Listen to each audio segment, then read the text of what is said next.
Welcome to Voly Radio. Slava Ukraini!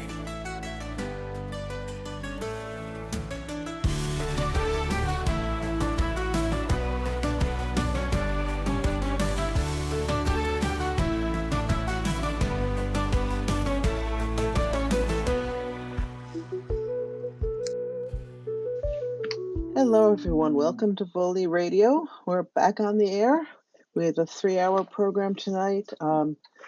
We're here, as usual, for supporting all things Ukraine. And James is up. Just news bulletin. Adam is not going to be with us tonight. He had a prior engagement, a very happy family occasion. So we're happy for him. Although I think we'll miss him anyway. But James has stepped in to help me instead. So we'll be starting in a few minutes. Welcome, James. I am so sorry, so sorry I cannot be Adam, but that's my imitation of Adam tonight. Sorry. Anyways, it's good to be with you, everybody. Glad that you could attend. We're going to start off with a little culture here, and we'll bring in cultured people or pickled people, either way, whatever. But we'll have some fun and get to the book, and it'll be fun. So, Robin. Tell us about this book again. Well, the book we are reading now is Ukraine's Maidan, Russia's War by Mychailo Wynnyckyj, a chronicle and analysis of the Revolution of Dignity. I found this fascinating because it's not. Oh, here go all my 7 o'clock alarms. I still haven't figured out how to turn them off. Anyway, it goes. In discussing this week, we were actually reading the chapter that discusses the aftermath of the Revolution of Dignity, the invasion by the Russians into the seizure of Crimea and the invasion to the Donbas, and but also the reforms that President Poroshenko was able to put in place after the Revolution of Dignity. And I must say, it's given me a more positive feeling about President Poroshenko than I've had before. I think I certainly saw him in relation to President Zelensky and the campaign, and I had not really focused on what happened before that. So it's been interesting. But before that, I think James, we're going to discuss a few other things. I think James has a special. Oh, absolutely. Yes, special song. You can tell us. You tell us what you're going to do. Go ahead. Yeah, well, I wanted to do a few things here. For one, I wanted to start off on a light note and then talk a little bit about On Freedom and On Tyranny, the two books by Timothy Snyder. There's no way to give you any kind of overview of both these books in any kind of comprehensive way in such a short time.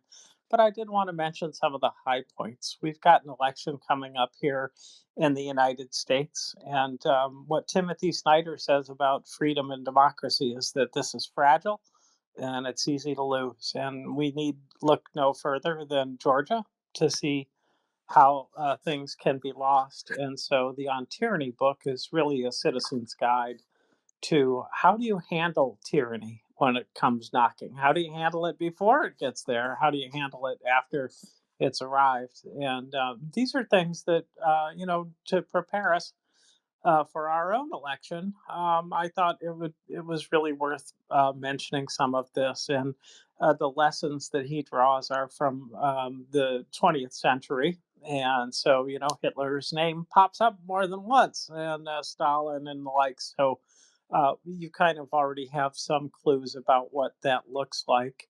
And then, of course, the On Freedom book, the latest of Timothy Snyder's series of books, is a fascinating look at what almost really more from a I should say, as much from a philosophical point of view as from a historical point of view, talks about what freedom is, and in particular, the idea that he's divided freedom into two essential parts. And you could argue there's maybe more or less, but whatever.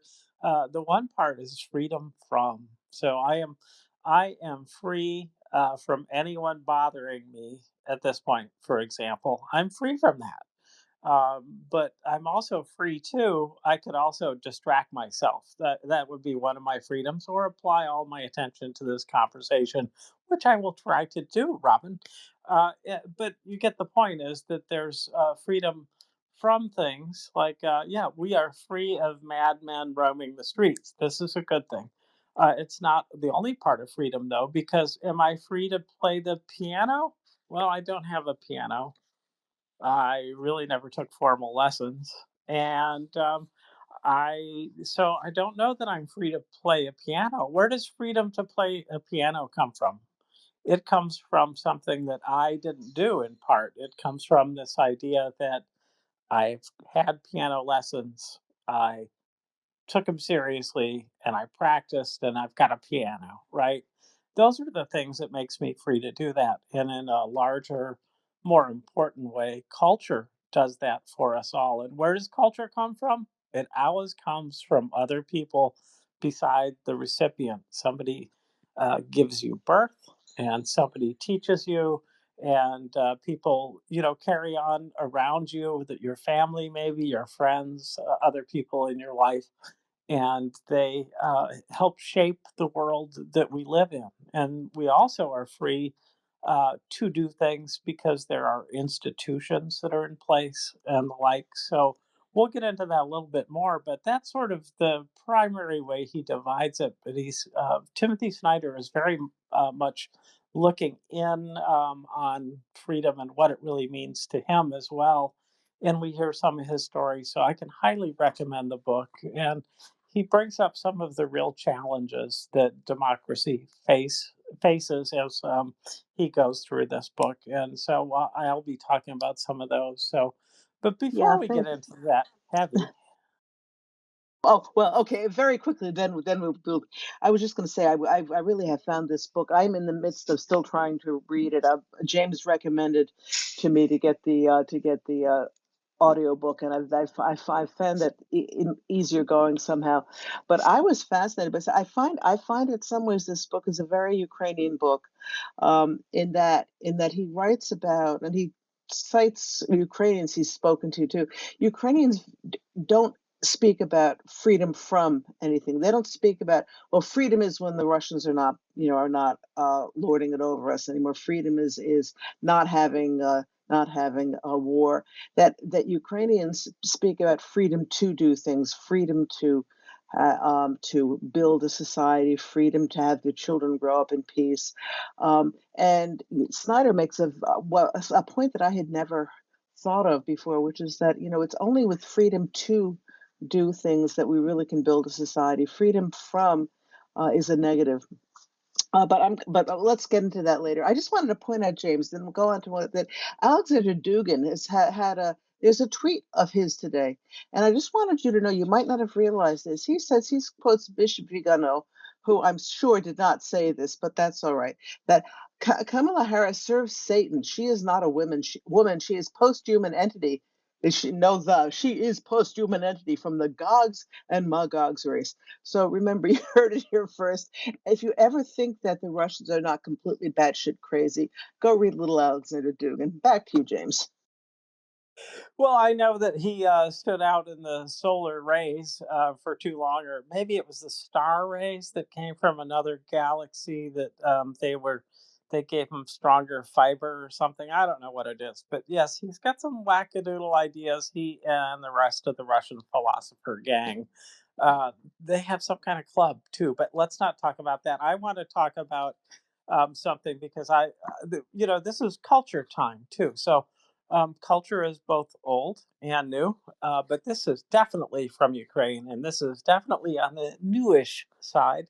And that is just a quick, brief retelling of part of the Servant of the People series that Zelensky starred in as president, first teacher, and then President Vasil Holodborodko. He accidentally bumps into this job, president, that is, gets voted in.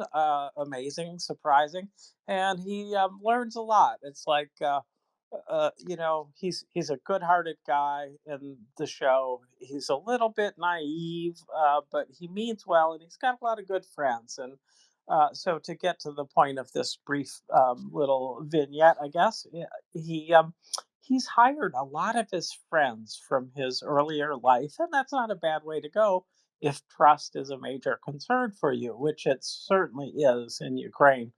And in this, he's got his cabinet, and they're beginning the government. They've already got through all the part about him becoming president, and now he's in the presidency. His cabinet's there. They're starting to do their work, very very much at the outset. And what we know is that the oligarchs, there's three mysterious oligarchs that their faces rarely show up, but they're there, they're watching, and they're trying to control everything, as they have always done there since they left the Soviet Union. And so it is, these guys are like saying, well, we can't have this. We really need to, mess this up for him, because he can't go and make all these reforms and wreck our corruption, right?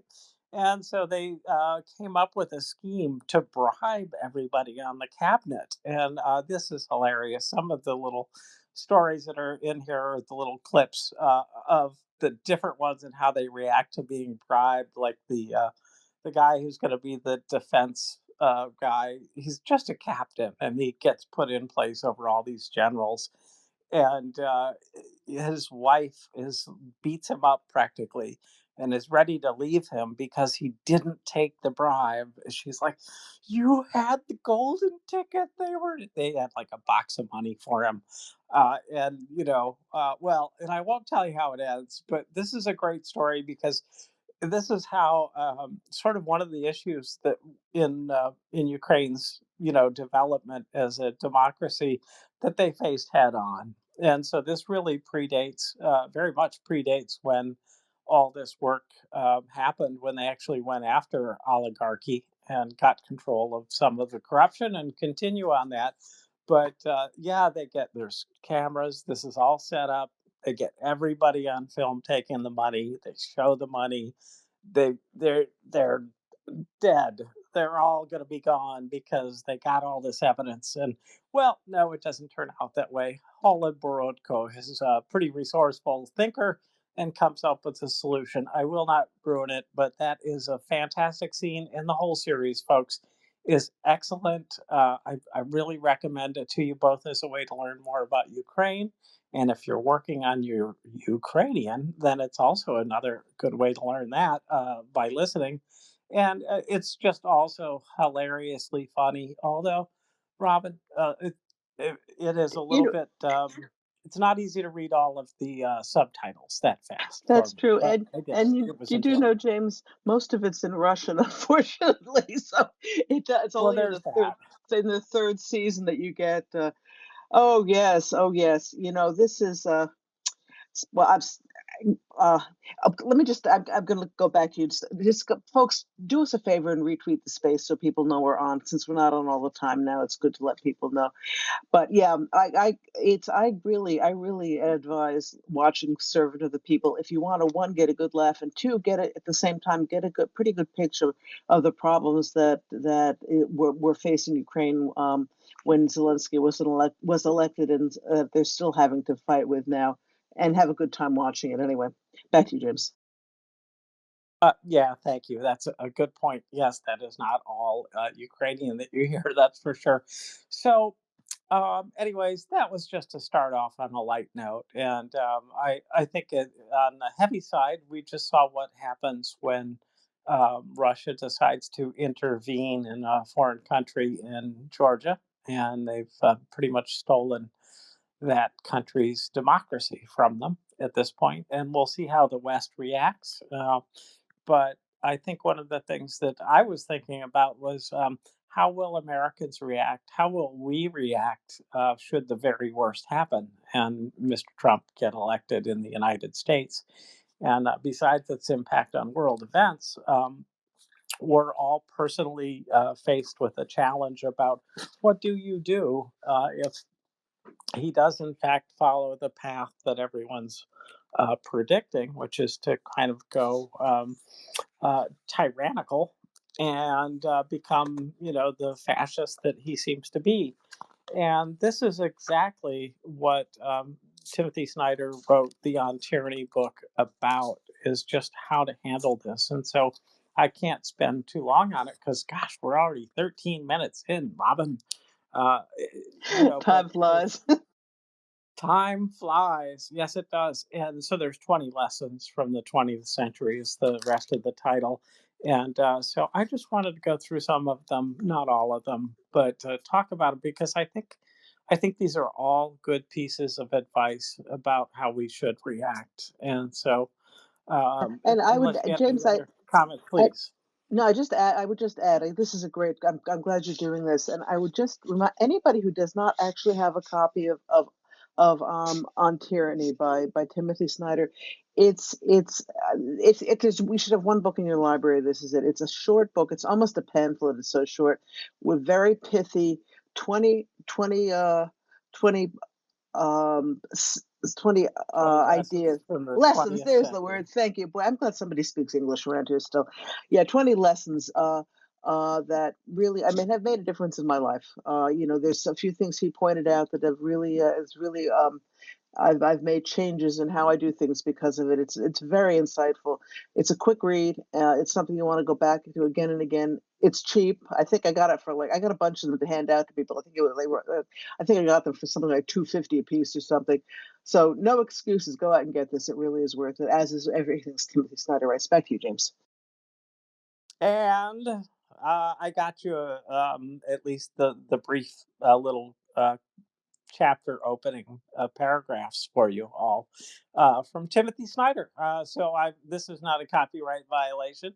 He's got it up in Twitter. Let me look. Nope, no copyrights here. Of course, it is copyrighted material from this book, but this is a wonderful way or a wonderful thing that he's done is to prepare all 20 of these things as a tweet. A thread of tweets, that is. And so anyway, so just you might want to bookmark this and keep it because I don't intend to do a whole lot more than read this and just talk about it with you, Robin and Nancy, or anybody else that wants to join in. Will, but this first one, here we go. This is an important one, and do not obey in advance. Most of the power of authoritarianism is freely given. In times like these, individuals think ahead about what a more repressive government will want and then offer themselves without being asked. A citizen who adapts in this way is teaching power what it can do. And ideally, we are not obeying in advance. We're getting prepared to disobey and to put up at least a ruckus, if not more, to defend what we think is the right way to have our government, which is, democratic, open, and safe for everybody. So this is a good lesson to keep in mind. It's like don't assume and then go ahead and do what you think they're going to want to do. Be ready. So, but he gets very specific about this, Robin, and he says to defend institutions, and this is really important. So, for example, the Department of Education in the United States, you could argue whether or not it's efficient or whether it's effective, but it is about education and it does fund a lot of education. And so, this is the kind of institution that also is one of the channels by which the government of the United States, which really is responsible for adhering to the Constitution, and that should be one of the defining features of whatever institutions of the government do. It says it is the institutions that help us preserve decency. They need our help as well. Do not speak of our institutions unless you make them yours by acting on their behalf. Institutions do not protect themselves. So courts, newspapers, libraries, the Department of Education, anything like that. So they fall one after another unless each is defended from the beginning. So choose an institution you care about, a court, newspaper, a law, a labor union, and take its side. So, Robin, that was just the first two. We'll go on, but I think these are really important ideas for us to hang on to because one thing about an institution is it will be under attack, presumably from day one, but it isn't defeated right on day one necessarily. And so we have the opportunity to call or to write or to get out and protest in front of an institution if we want to defend it that way, which is comes up later. So this is just a really important thing that we preserve what we can of our governmental systems and the yeah, I guess even a library is governmental the way I where I'm from at least. Oh yeah, and a libraries have educated generations of people who couldn't afford to go to college. You know, it's down on the Lower East Side. There was a very famous branch of the New York Public Library that a lot of people who became famous writers and other things when they first came to this country, you know, from the ravages of the Holocaust, they sat in that library and they learned English and they read books. And yeah, um, and I was thinking of something else and I don't remember what it was. So back to you, James.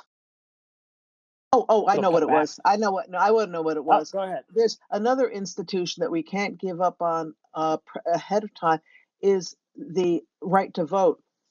Everybody needs to get out and vote.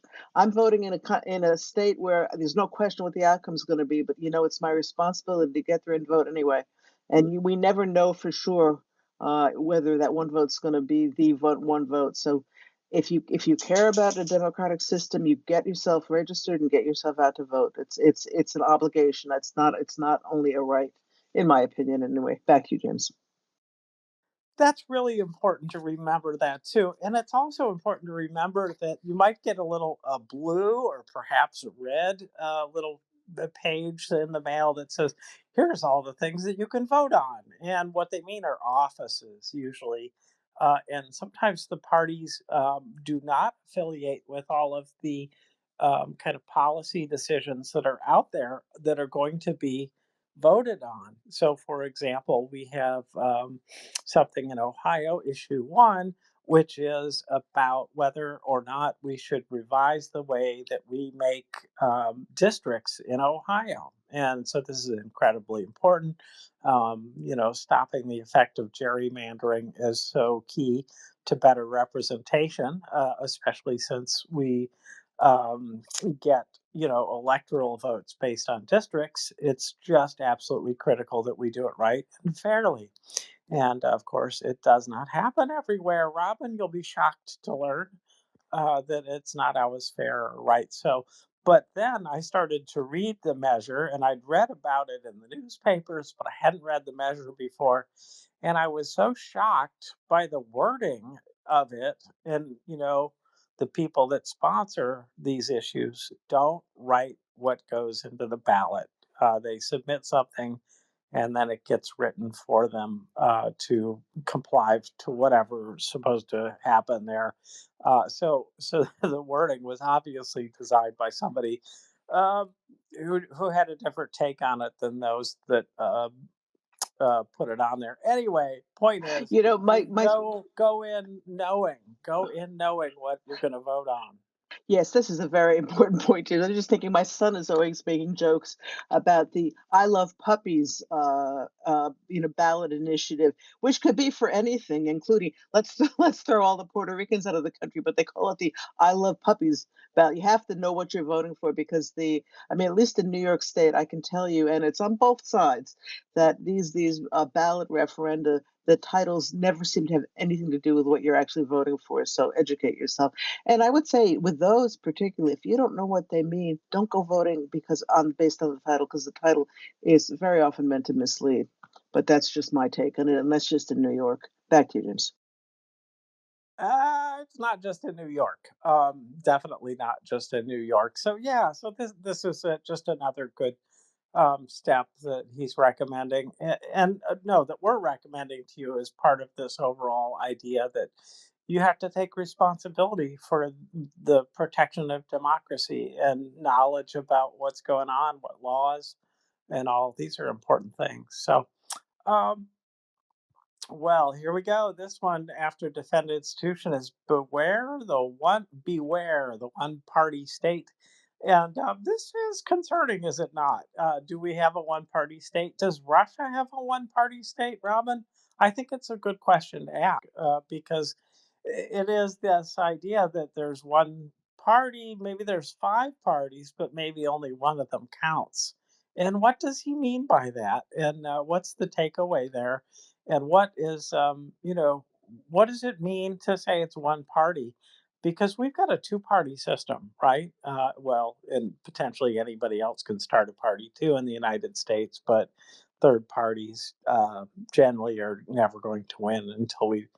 I don't know how we'd change that, but anyways, Robin, it's a good question about like what do they mean one party state? And the parties, the parties that oh, pardon me, I moved my screen here. The parties that remade states and suppressed rivals were not omnipotent from the start. They exploited a historic movement to make political life impossible for their opponents and so support the multi-party system and defend the rules of democratic elections. Vote in local and state elections while you can. Consider running for office. So he's asking a lot here, Robin. Yeah, would consider running for office. Maybe that's not something I'm going to be doing, but I would also add, talk to your friends. You know, there are people who can be persuaded of following the right path if you take the time to talk to them. And I think, especially in this election, we know what we need to do for Ukraine, and there are people we can talk to, and it's good. It's that's an important part of living in a democracy too, is that freedom of thought, freedom of speech, being able to communicate with other people, and you might just change a few votes Quite possibly. Well, the next one is take or get responsibility yelled at. or Go get ahead. yelled at. Yes. Yes. There's that. Maybe never talk to that person again. In fact, but anyway, don't be afraid of that though. Let's see. Take responsibility for the face of the world is number 4, and this is just so important that we think beyond the kind of I can't do anything about this. It's too big for me. We really do need to think that we can make an impact and try to change it. And I think that people who come and listen to a space about Ukraine probably understand this idea pretty well. That there are things that can be done to change this, and so if we take responsibility for this, then we're better off. Although, does it put us at risk? Yeah, a little bit. But I don't want to dwell too much on these, Robin, because time does fly, does it not? And now I'm just going to go just to the titles on the ones I really don't want to discuss on in depth. But Robin, if you feel like it, just stop me. So Yeah, go on. remember professional ethics. So that's that. Be wary of paramilitaries. At this point, I'm not looking for one in Cincinnati, not expecting one, but we know there are some in the United States. So, and other countries may have more issues with this, but I know we've got them. But so far, maybe they're still just standing by. Anyways, this next one is very intriguing. Number 7 is be reflective if you must be armed. If you carry a weapon, in public service, may God bless you and keep you, but know the evils of past involved policemen and soldiers finding themselves one day doing irregular things. Be ready to say no.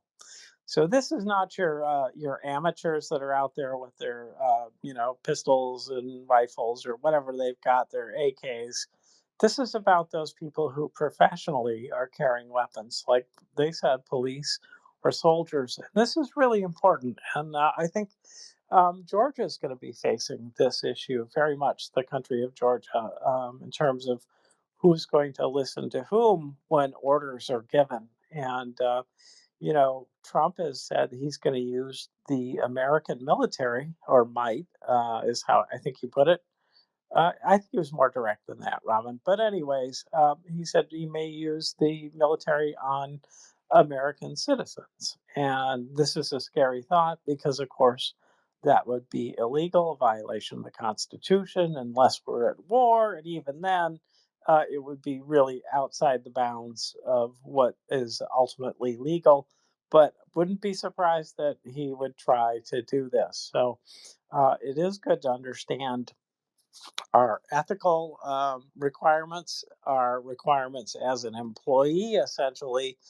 But it's most important to remember in this case, what does our Constitution say? What do the laws say about this? And it's pretty clear, morally, ethically, and legally, that this just shouldn't happen. There should be no police action except righteous police action where you're stopping crimes. So, anyway, Robin, I think Yeah, that's really important.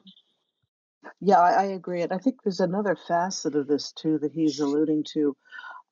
It's that once people, if they're because they're in a war, for example, have to transgress that block that we all have against killing other human beings, that it really requires a moral effort to dial that back afterwards. When we were reading Kritzak, remember we talked about the people who came back from World War One. In the east of Ukraine, in particular, that there was a lot of bloodshed because people were used to getting their own way with violence, and they did not have the kind of PTSD treatment and that kind of thing that we give our soldiers now, and that they're doing in Ukraine. We also see the difference between that in Ukraine and in Russia. Russia's having a lot of trouble with, the little bits we hear of this kind of thing going on with people who come back from the front and who just bring their weapons with them and use it to get what they want. But it's this is also this is another part of that message. And yeah, I think we can't imagine the government turning on the people, but Ukrainians before the revolution of dignity couldn't imagine it either. And it can happen, so we do need to be forewarned. Hopefully we're forewarned against things that never happen. Back to you, James. Yeah, that's one of the points. Is let's make sure this doesn't happen. Let's make sure that we don't need any of these points, but let's also be sure that we have them just in case, just like the life preserver or the safety belt in your car. Use them. You may not need them, but having them is better than not. So, anyways, well, onward, upward. Time just flies, and we haven't even touched on freedom yet. So I must speed ahead. Uh, yeah, so stand out, and that is just this idea that there's a time to stand up and maybe hold a sign, maybe call the senator, maybe go protest somewhere in D.C., somewhere like that. And I'm zipping through these, Robin, but be kind to our language. Avoid announcing phrases everyone else does. Think of your own way of speaking, even if it is only to convey the things you think everyone is saying. So make an effort to separate yourself from the internet and read books. Oh boy, that's right on target for us. I couldn't have just skipped through that, Robin. Well, anyways, Here, here. yeah, so, but I don't want to dwell on it. So, this one, I think this next one is really, really important, and that is believe in truth and let's not abandon facts. And I listened today to Mitt Romney talking about the 70% of Republicans who believe that the 2020 election was stolen, and he is absolutely incredulous that there can be this many people who believe, after 62 court cases, that the election was that all went against Trump and his gang. It lost all those, and he's still saying, "Oh, yeah, this was stolen from us." There's no evidence, and we're letting this happen. And so this is where the fairy tale comes in, and the fairy tale this time is the emperor is wearing no clothes, right? It's this idea that if you all say it, then it must be true. Just like Florida will not have a law. Sorry, Nancy, picking on your state, but will not have a law that uses the word climate change in it. It's like that will not help you.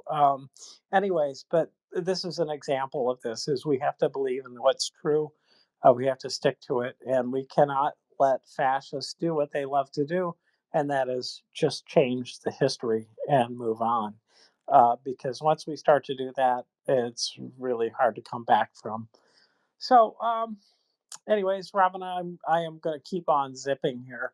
So, investigate, find out things for yourself. Spend more time with long articles. Oh, and read those books again. Subsidize investigative journalism, and we've got a couple here in the United States that are really good. ProPublica is one that stands out.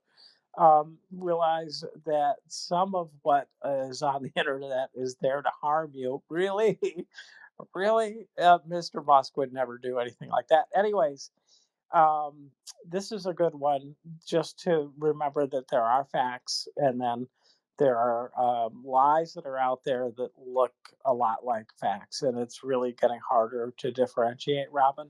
And I think this is going to be an ongoing problem with us, especially as there's more and more things that never show up on the front page that should be there. So, anyway, I'm going to keep on going. Robin, just stop me if you do have a comment. Nope, so far so good. I'll, Alrighty then. Make eye contact and small talk. Wink, wink. This is not just polite, it's part of being a citizen and a responsible member of society. It is also a way to stay in touch with your surroundings, break down social barriers, and understand whom you should and should not trust.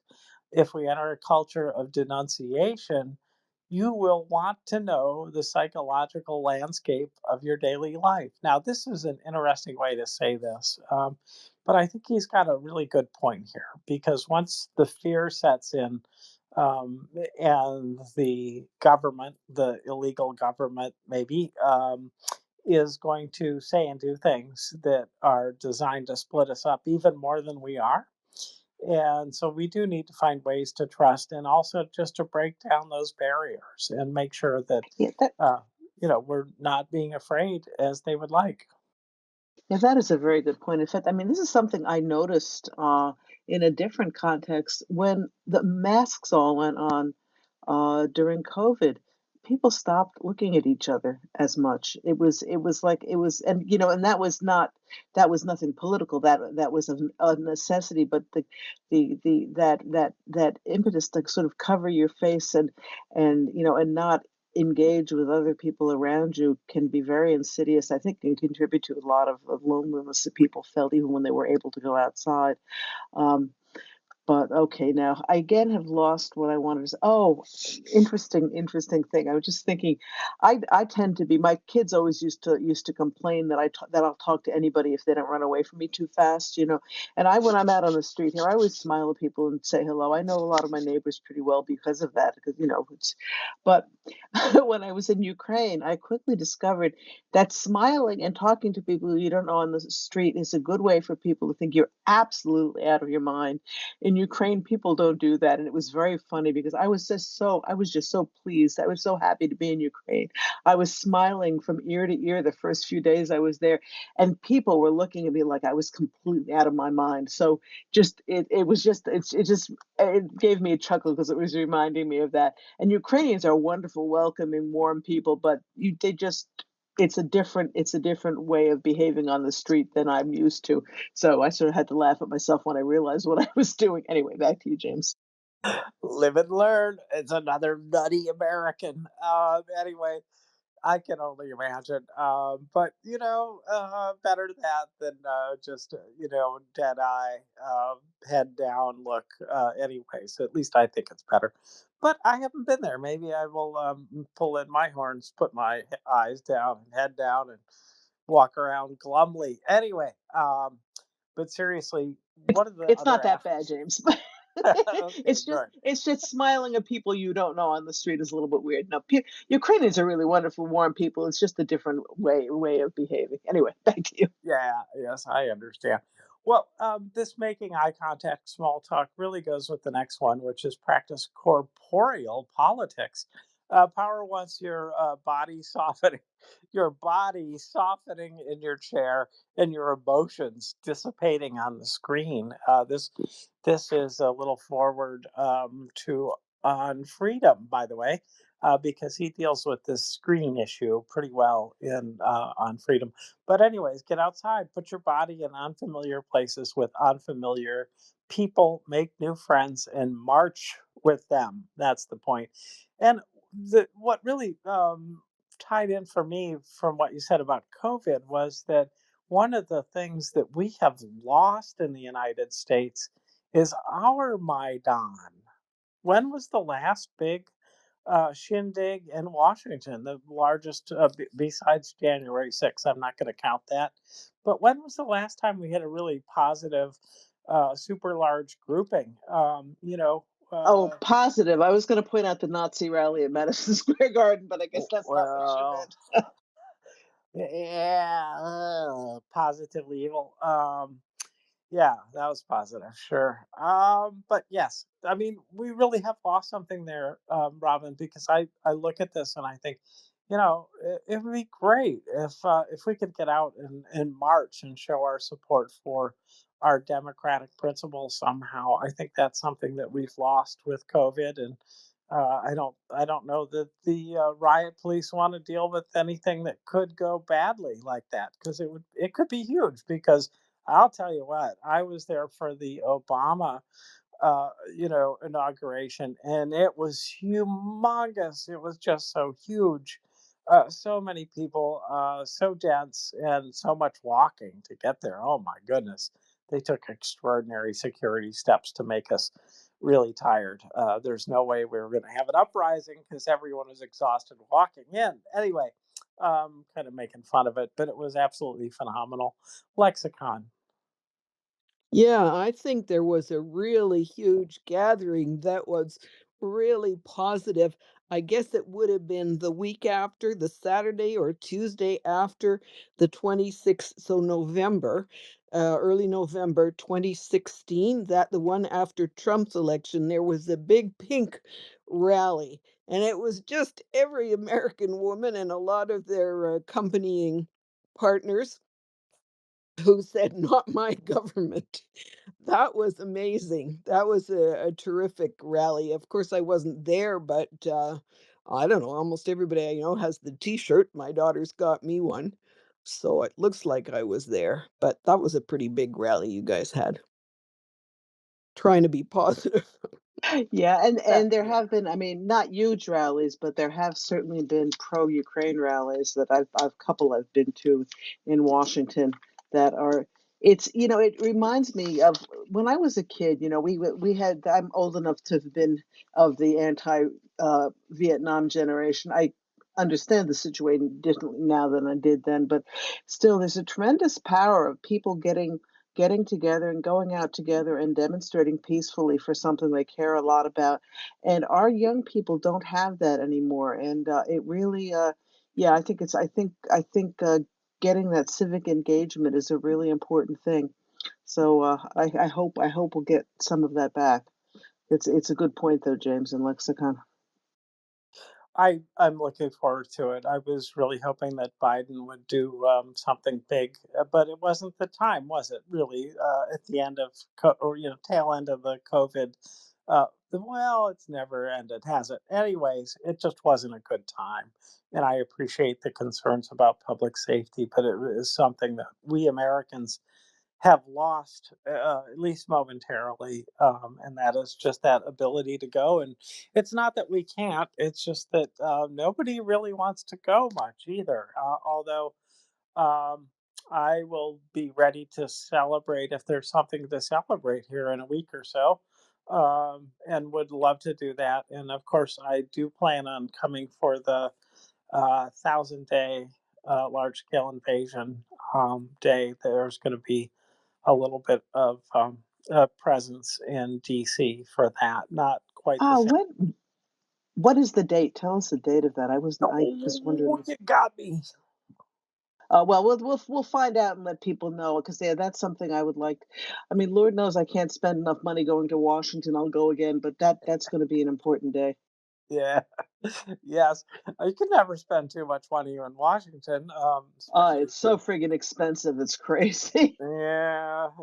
It's because all those rich foreigners are spending their cash there. Anyways, we are really in need of moving on here, Robin. So I'm going to move us right on. Move.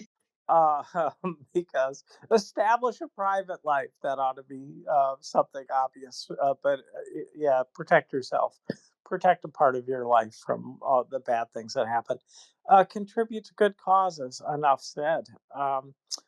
Learn from peers in other countries. Now, I think this one's worth at least a brief venture into just saying, let's keep an eye on Georgia. Let's see what happens there, because I think it's, as I've said, I've always thought of Georgia as one step ahead of the United States in that Russification process.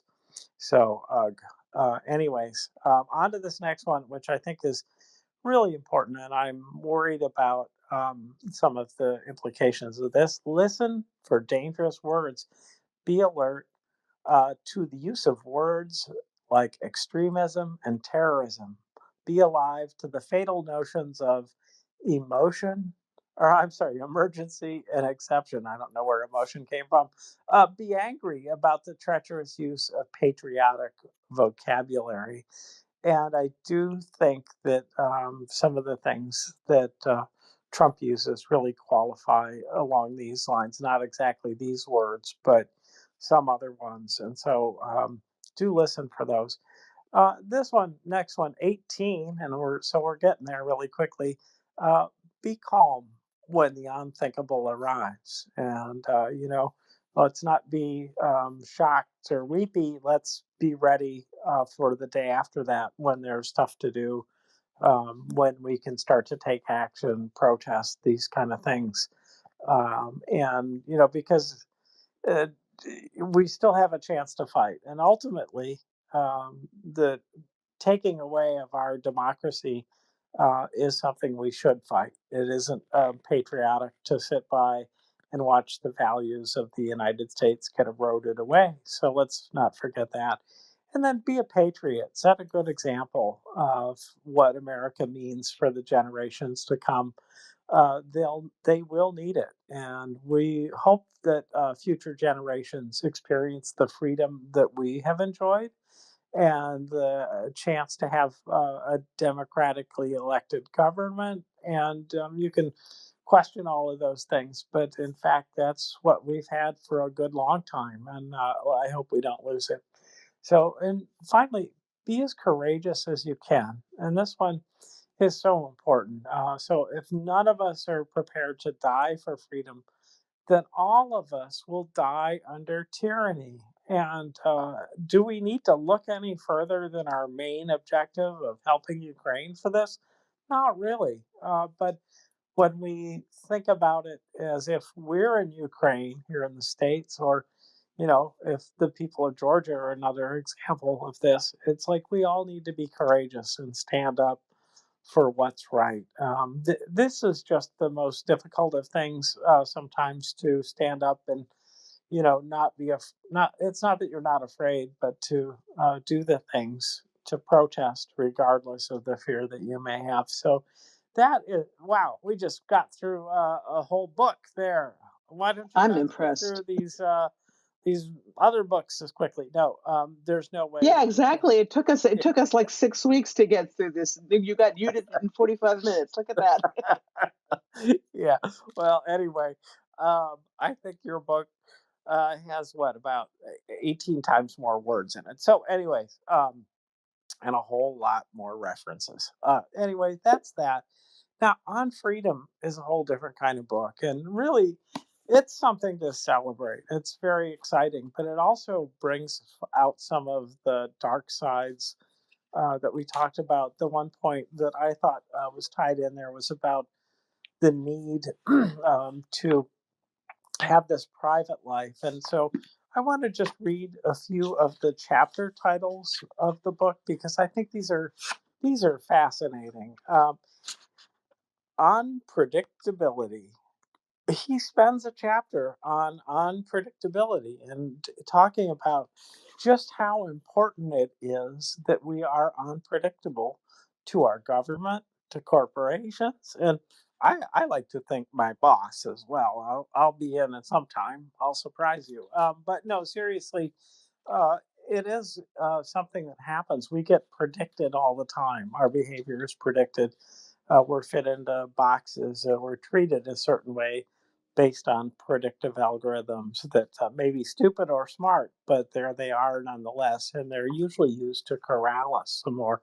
So I'm just picking, Nancy. I am just picking some of these chapter titles out of the air, and I know that you've been reading the book as well, Robin. You as well have been listening to it. So I don't want to hog the floor, but I do want to say hello, Latin. How are you, sir? Hey, James and Robin, just listening. I don't have airplanes on my mind tonight, and the air war in Ukraine. That's not. But I was just listening to the conversation here, and if it's okay, can I just share a few thoughts? Please. Yeah, absolutely. Okay, go ahead. I'm not American. I'm Canadian, so just watching events unfold down there with. So, Nobody's so you just perfect. have to say sorry. Yeah, you just have to say sorry, Latin. Yeah, sorry, I'm not American. I'm Canadian. But yeah, just watching the situation down there with a lot of concern, a lot of love America. You know what it's like in Canada. You guys are like family, right? So it's and the implications for Ukraine and everything. But um, some of what's been happening lately, some of the darker turns that Trump in particular has taken, really got me thinking. Because um, I'm an immigrant to Canada, right? I came from Uruguay originally, and apologies to anybody who thinks that maybe Americans have nothing to learn from a tiny country in Latin America of barely 3 million people. But trust me, there's a lot to learn. I've seen this movie before. There was a functioning democracy there. It experienced quite a bit of mostly economic turmoil at a certain point, and leaders. And it started to poison the politics. And in particular, I mean, there's been quite a few moments in the American campaign that have piqued my attention, but particularly when Trump started talking about using the military for political reasons. Man, for anybody from the country that I'm from originally, that hits home because there had been a very long tradition of the military in Uruguay being not political. They were drawn into things over time. There was, there was a political leader, there was a president who was elected, who really kind of invited them and brought them in, and it doesn't end well. That's all I can say. It doesn't end well. It's playing with fire, and it's really just for me really. Oh man, it's like I can't believe that Americans are having this discussion. It's just I'm blown away by it. And for the people who I know probably on this page, there's not too many people who are wishing for that to happen. But for those that do, the only thing I can say with great concern and respect for the American people and nation is be very careful what you wish for, because it's something that once you let it out of let that cat out of the bag, it's very difficult to put it back in, and it profoundly changes the society and the military. And it takes a long time. And in the case of Uruguay, it took decades, and they're back where they were. It's a stable democracy now, a model in Latin America. But it was a really, really hard road to come back to that place. So I really hope America doesn't go down that road. Yeah, so yeah, we are all hoping that. I was just thinking, James, you would talk when talking about Snyder before.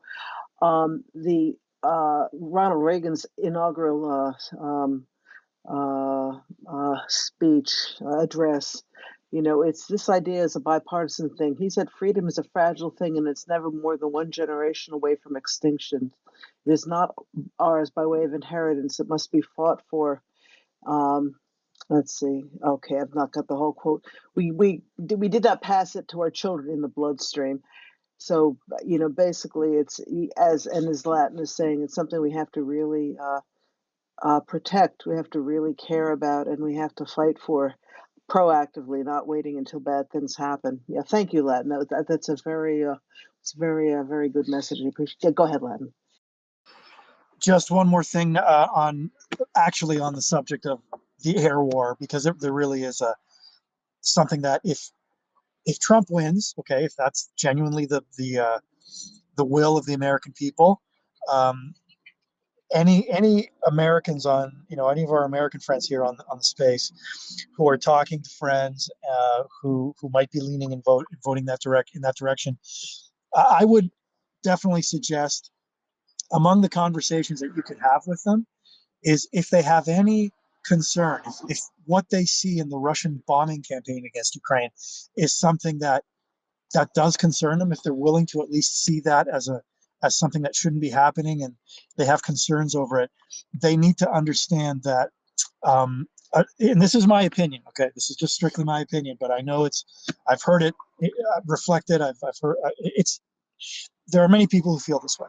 That one of the immediate effects that a Trump victory would bring is an ending of a lot of the aid to Ukraine, which would have an immediate effect on some of the more critical systems, and I'm thinking particularly the more advanced ground-based air defense systems and the F-16 program. I think it would be catastrophic for those systems that are doing so much and where their crews are working so hard to defend Ukrainian skies, to save the lives of innocent civilians on the ground. That would be hit very, very hard by a Trump administration. Nobody's going to convince me otherwise. So that's a conversation that anybody who knows somebody who might be, undecided or leaning in one direction and could be tipped in the other direction by that argument. If I was American, if I was down there and had friends I was talking to, I would bring that subject up. Yeah, thanks, Latin. I think this is this is one of the most important concerns about this for Ukraine's sake, and it isn't just that; it's also the fact that the provision of military goods, or if it's going to go down, then Ukraine's going to have to go into kind of a, let's keep our keep some shots back, because let's be careful about how long we can make this last, and that would put an end to what's going on lately, which is Ukraine is mopping up a lot of Russians lately, and it really should just accelerate from here. And I think that would, immediately put the brakes on, not because they're out of ammunition, but because they're going to want to conserve some of it, and it only gets worse. So thank you for bringing that up. And I think no, I'm of the belief that we are so far away from understanding how democracies fail and what it really means here in the United States. We have no idea of how bad things can get, and that's why I think we are actually on that verge. I don't know that it's going to happen. I tend to think that it won't, but it's so close, as it appears in the polls, at least, that it is a great worry and it is a real possibility. And yeah, I think we have to look to our neighbors for lessons. And I would just say that I do believe that Uruguay didn't get all despoiled by itself, right? They had help from other nations, did they not, who've kind of interfered in your politics?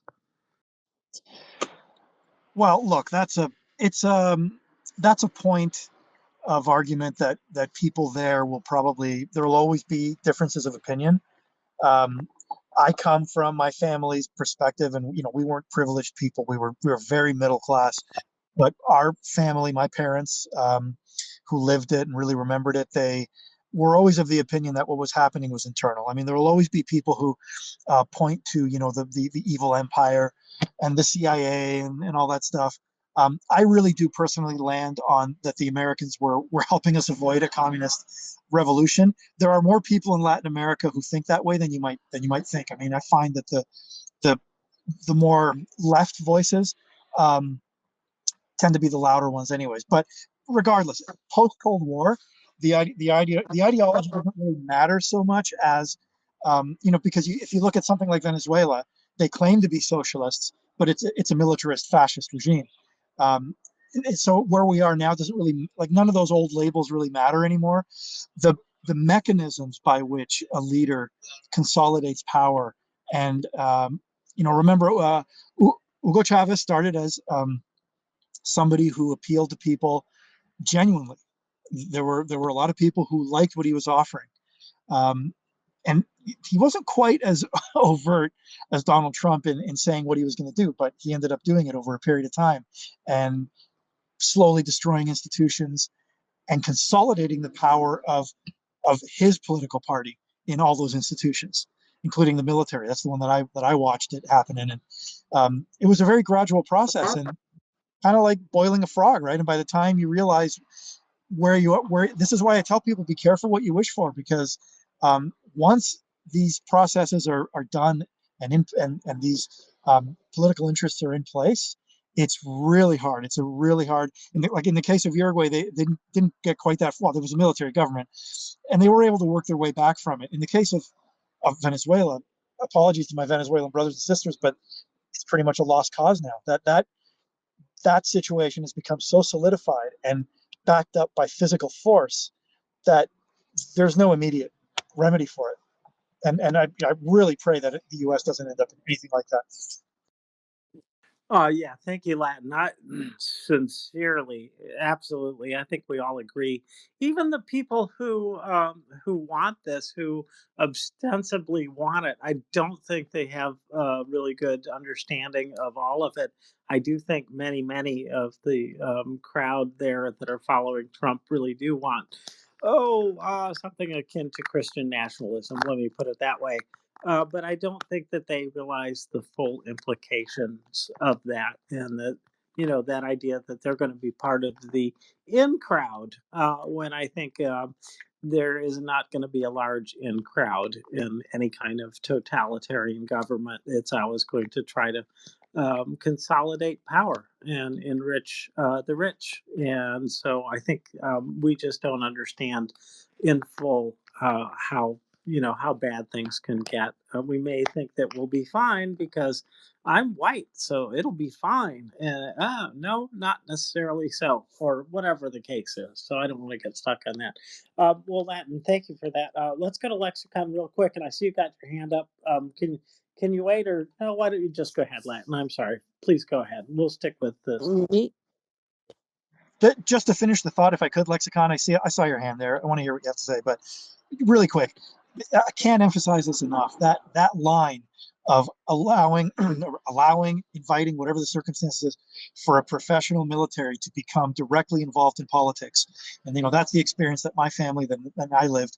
The way that it's being trifled with, the way that it's being toyed with um, by the GOP right now, and their supporters, is fascinating and frightening to me, because when you've seen, and anybody who's been in a country where they've seen that the military cross that line, they understand how serious a thing that is.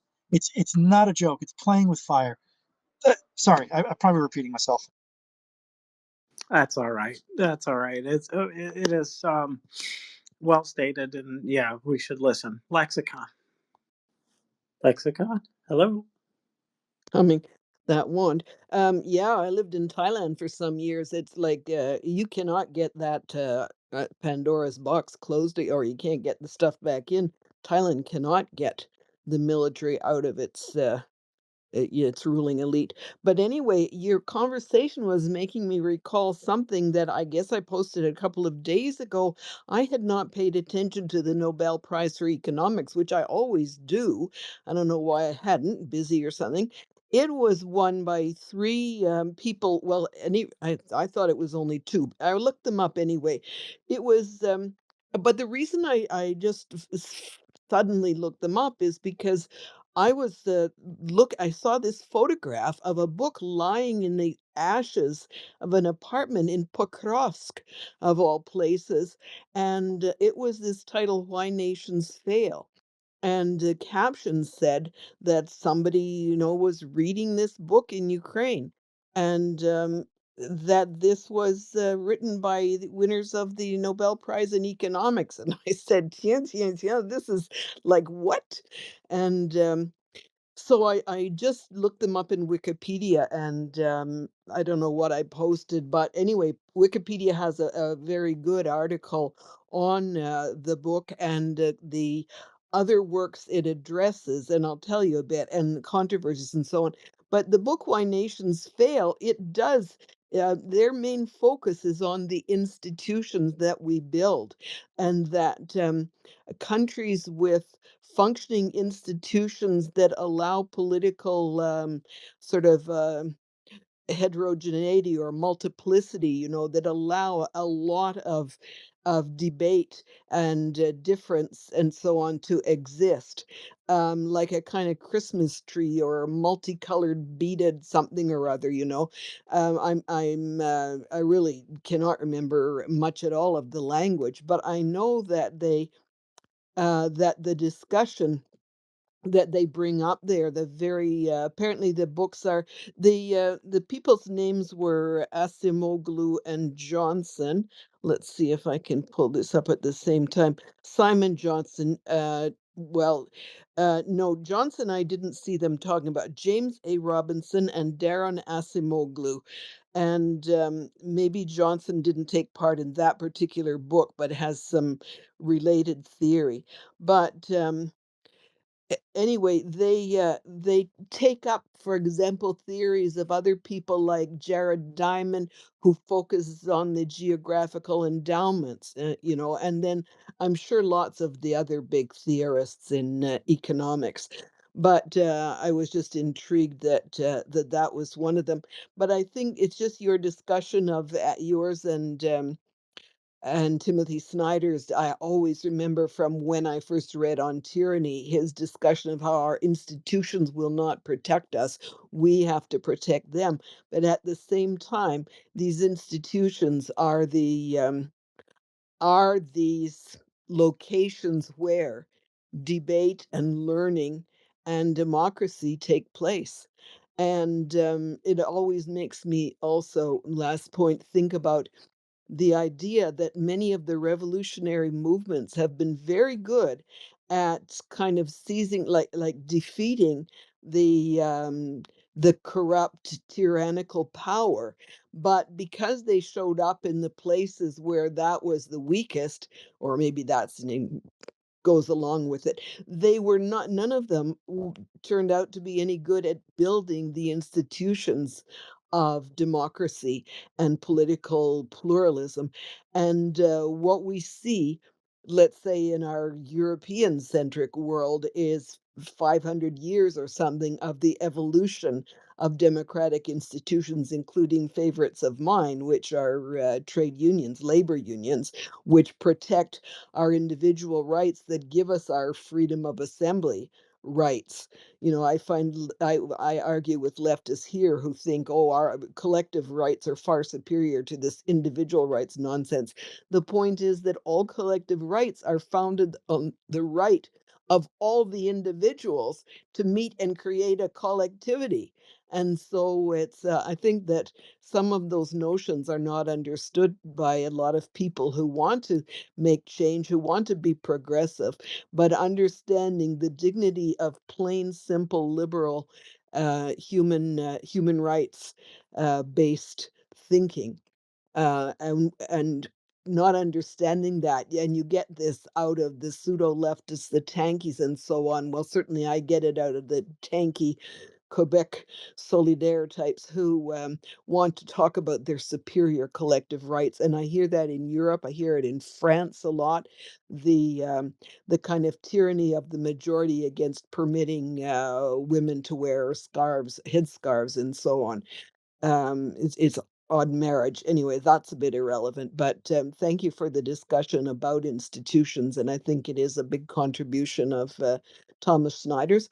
And I was really intrigued to know that a person in Pokrovsk was reading Why Nations Fail, winner of the 2024 prize in economics.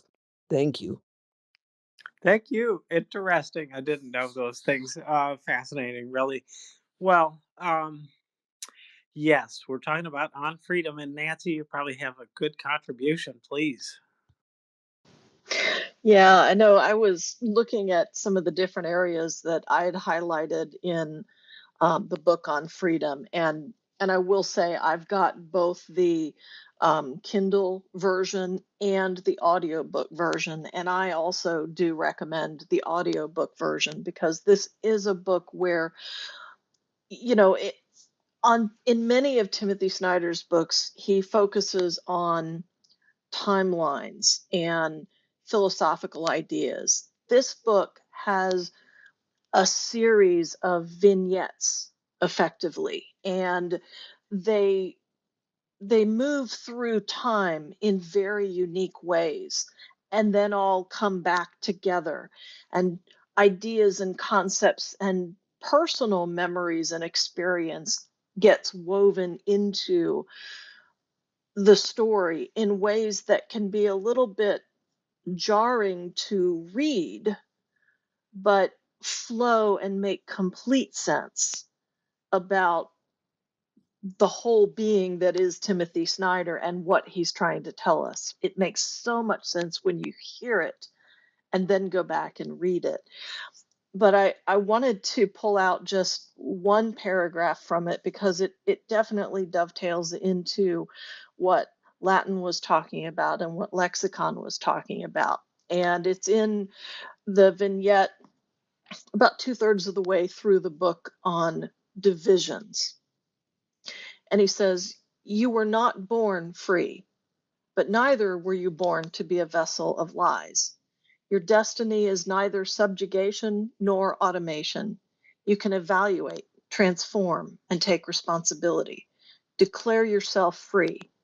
Then accommodate yourself to tender virtues and bruising facts, to friends and neighbors, to fellow citizens, but not to expectations or algorithms. Life can be much better than it seems to us now, as individuals and as citizens. We can become free. Our political divisions draw us away from freedom as a principle, making it harder to get to freedom as practice. They have been hardened by the collapse of local news, the rise of oligarchy, and the reach of social media. The algorithms push us toward mindless controversy and away from mindful discussion of priorities. The repetition of mechanized cliches makes our political discussion endlessly stale. The mechanization has to be addressed by government policy, but the human misunderstandings are for us to resolve. And he goes on from there, of course, and definitely that vignette expands further into, you know, some of those characterizations that Lexicon was describing. But that part of it I felt was very important because it so stresses the need to prioritize and to have mindful discussion of those priorities. And one of the other sections that I thought about reading from, it also talked about, you know, basically that it things aren't black and white. And, you know, much as Russia would like them to be, and try and force a single solution onto things. And you know, that's one of the things I appreciate about this space and what we do here at Volya Radio every day, and with all of you guys who come up to contribute, is that mindful discussion. And even though we're still doing this in a digital universe, and many of us will never have the opportunity to meet in person, we are enriching each other and ourselves by that mindful discussion that we have here. And so I wanted to bring that up because, you know, and Robin, I know you say it all the time, you and James in particular, and I'm right there. I'm kind of all across the board. There are many topics that we will all never agree on. But when we look at prioritization and what the values are that drives those opinions, that's what sets us apart. And that is what I hope will ensure our democracy continues in the fashion we expect from it, both now after November 5th and into the rest of our lives too. Thanks. Thank you. Thank you, Nancy. Very well said. Yeah, James, go ahead. Well, being respectful of the time, it's hard to close out on something like this because this book is so full of things and that are really important to us as individual beings. And one of the things that I drew from it was kind of reflections on my own life about how, in some ways, my freedom was stunted by, don't take this the wrong way, but by working within government. And one of the things that was so rule bound that when I got to a private institution, I found that I was not the go getter I should have been because I was checking to see what rules that I had to follow. And so this is just an example of how freedom is about volition. It very much is. In fact, our word Volya, it is to do with liberty, but a second meaning of it, at least second, is will. Our will to, not you will, you're fine though, but not you will, but our own wills to do whatever we want.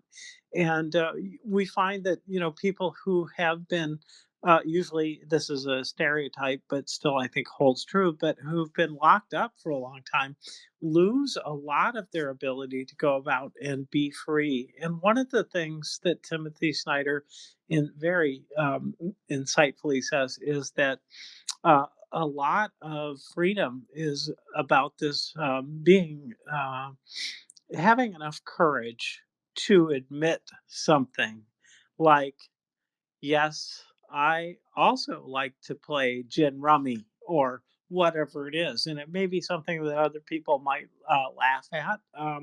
But that's part of that exploration of ourselves and our putting ourselves out there in the world with sort of a courageous face, and to say, to others, tell our own stories. And boy, I can think of some recent storytelling that was really moving. And these kind of really deeply felt, strongly held beliefs and the things that it lets us do. These are the sources of where we can get the courage that we need to do the things that we need to do in hard times. And so, exercising a little bit of this freedom, going out, being free in the world, putting yourself out there, these things sharpen our skills at being free itself. And so I guess I want to just say this is an important book politically, but it is also important personally to kind of grasp some of these comments. And I know people who are absolutely out there living on the edge, courageous, brave, don't care what anybody thinks about what they do. And I sort of admire that. And I think you have to be sensitive, of course, to other people, or you're not a good human. Um, but there's also a time to be that different person, to be who you are, and that does not come easy because we're taught. And he does talk about this in the Predictify chapter, that we get trapped in these kind of formats that society would like to put us in. So, anyways, and we cannot go deeply enough into this book, Robin. We just cannot go deeply enough into it in this tiny bit of time that we've got. But it is a beautiful book, and I will also say this: he is eh, one of the best observers. Historians are not generally considered as scientists, but one thing he does do is he looks at the world and he captures it as it is. And that is one of the things that scientists have to do, is they have to record what they've seen. And if it isn't a good capture of what really happened, it really isn't history, and it really isn't useful to us either. It can often mislead us. So he's also looking inward, and when he makes some of his observations, you understand it's coming from a really deep personal story that he's got, and so it's a little bit of an autobiography in a way. So it is a beautiful book. I do highly recommend it, and yeah. So I'm going to stop there and let you guys talk because I could go on, but we just we're a little bit over, but yeah. it happens, doesn't it? It happens a lot, yeah. Yeah, and this book, it really is autobiographical. I mean, he writes beautifully about his growing up and about learning how to play baseball and ringing the dinner bell at his grandparents' farm in rural Ohio. It's a charming book. It's very deep, but he also lets his you get to know Timothy Snyder a little bit better at the same time. But with that, as James, as you said, there's no way we're going to do this book justice. So I think at this point we're going to just put it back on the shelf with advice that if you have a chance to get hold of this book, it's like everything Timothy Snyder writes. It's definitely worth putting some time into. And you get a lot out of it. But with that, I have we're going to start book club in just a moment. I have a couple of little announcements first. One of which is if you look up in the if you look up in the nest, the first tweet is about a culinary war crime. Our dear friend Prince Heather, along with Princess Cannoli and Lita, are having yet another installment on what do they call this? The Borscht Chronicles, culinary war crimes. This we're going to have a couple of serious hours of discussion. Then I suggest people stick around, go over. This is not going to be on Volya Radio. This is going to be an independent space, but you'll find the links up in the nest.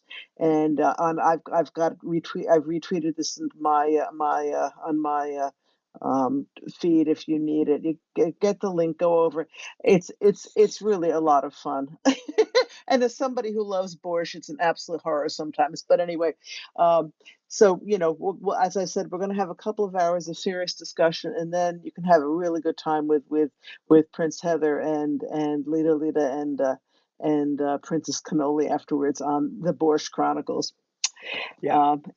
Before you yeah. start, I also have a commercial, and that is that we're going to have Keir Giles, who wrote the book Who Will Defend Europe. He will be available for us to interview tomorrow morning, 7:30 Eastern time. So crack of dawn for me. Well, not quite, but pretty early for me.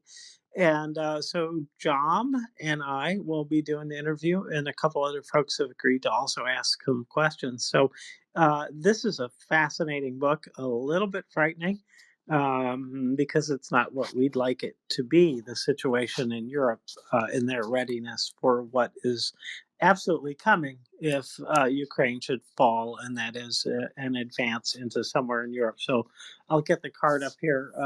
But folks, it's a good opportunity to listen to the guy that wrote the book. He works at Ruzzia, the Royal.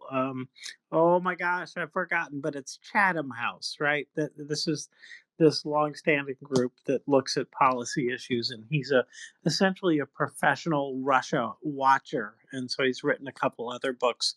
And this is another installation in sort of a series about like warnings about Russia. So very important for us to understand and very timely. And it will be aiming the discussion a little bit toward what it means for America, because this is still ahead of our election, and so it's good opportunity to talk about what the implications are for us. And anyways, that's enough said. Thank you. I'm glad you mentioned it. I had seen that he was going to be coming on, but I missed the announcement of the time. So I now have it in my calendar. Thank you. I'll be out walking the dog and listening to you tomorrow morning. All right. Okay. With that, I think I was going to tell you all about this concert I was at Madison Square Garden. I'll only say that, as someone put in the back channel, it's a shame that they didn't end the weekend as well as it started. Friday night, I was at an Okean Elzy concert in Madison Square Garden with my dear friend Ilya, who I've been practicing Ukrainian conversation for 2 years almost. And this is the first time we actually met in person, along with a couple of friends of it. Had a blast of a time. Wall-to-wall Ukrainians, really high energy, lots of. Then Okean Elzy has been very involved in the war effort. So they were some money raisings that went on and some auction of a couple of things that they had brought with them. And anyway, it was a really great was a really great, great positive time with a bunch of Ukrainians all having a good time, but not forgetting what was happening in Ukraine at the same time. But anyway, and then so that's how I'm going to remember Madison Square Garden this weekend, not any other nonsense that went on there later on. Okay, now we are in. Again, we're reading Mychailo Wynnyckyj's Ukraine's Maidan, Russia's War, a chronicle and analysis of the Revolution of Dignity. We are in chapter 5, about halfway through the chapter. We're going to finish that up and then hopefully get to chapter 6 today, which is the end of the section of the book that goes over the history. Starting next week, we'll be going into the theoretical framework where he talks about what the Revolution of Dignity means for the rest of the world and the larger issues of revolutions and how these things the effect and what we can learn from the Revolution of Dignity for the rest of us. It's something very timely for our country in the United States also, for most of our countries probably. Anyway, so we're in the section called Referendum and Annexation. And by the way, anybody wants to add anything or whatever, just flag me down, guys. Stick a hand up or whatever. And people who are listening, I'd love it if you come up to speaker and talk with us too. You don't have to have read the book. This is a book on history, and the issues that we're dealing with are things we want to talk about. In addition to talking about what the author has said here. So feel free to come up if you have something you want to talk about about this subject. Anyway, okay, referendum and annexation. This is in 2014. The Maidan protests, demonstrations have ended. Just ended. Yanukovych has said he'll never leave, and then immediately went to Russia, bugged out. We've talked a little bit about the interim government and how they had to sort of cobble things together because the Constitution had not really anticipated that a president would just take off in the middle of his term and not be available for anything. They did, I think, a very good job under very difficult circumstances, and we are looking forward now to the presidential election, which will be coming up soon. Anyway, before that happened, though, of course, Russia invaded Crimea and the Donbas in eastern Ukraine. Crimea ran a referendum, total sham referendum. 96.77 voted in favor of reunification with Russia, i.e., being taken over by Russia. Obviously, it was obviously a sham. Among other things, Sevastopol, the numbers that they cited were equal to 123% of the total population. So that's really voter activism when 123% of the population voted. Anyway, so March 18th, Russia annexed Crimea, and Putin discusses this revisionist history, which is quite chilling, in that he's saying that Russians throughout the former USSR desire and deserve to live in one country. And by Russians, he clearly means anyone who speaks Russian, because as we know, many Ukrainians in eastern part of Ukraine spoke Russian. That did not make them Russians by any stretch of the imagination, but this is his definition of it. He, of course, blamed the United States for breaking up the Russian nation. Russia would avenge the mistreatment of co-ethnics. We, of course, see how they've revenged Ukraine's vicious treatment of co-ethnics by destroying Russian-speaking cities in the east of Ukraine. Big sarcasm alert there. And most ominously, he calls Kyiv the mother of all Russian cities. Ancient Rus is our common source, and we cannot live without each other, he said. And made veiled and open threats against neo-Nazis, Russophobes, and anti-Semites that supposedly had taken power in Kyiv. This was all, as we know, this is total crap. But this is the line he was pushing, and the propaganda. Yes, James, go ahead.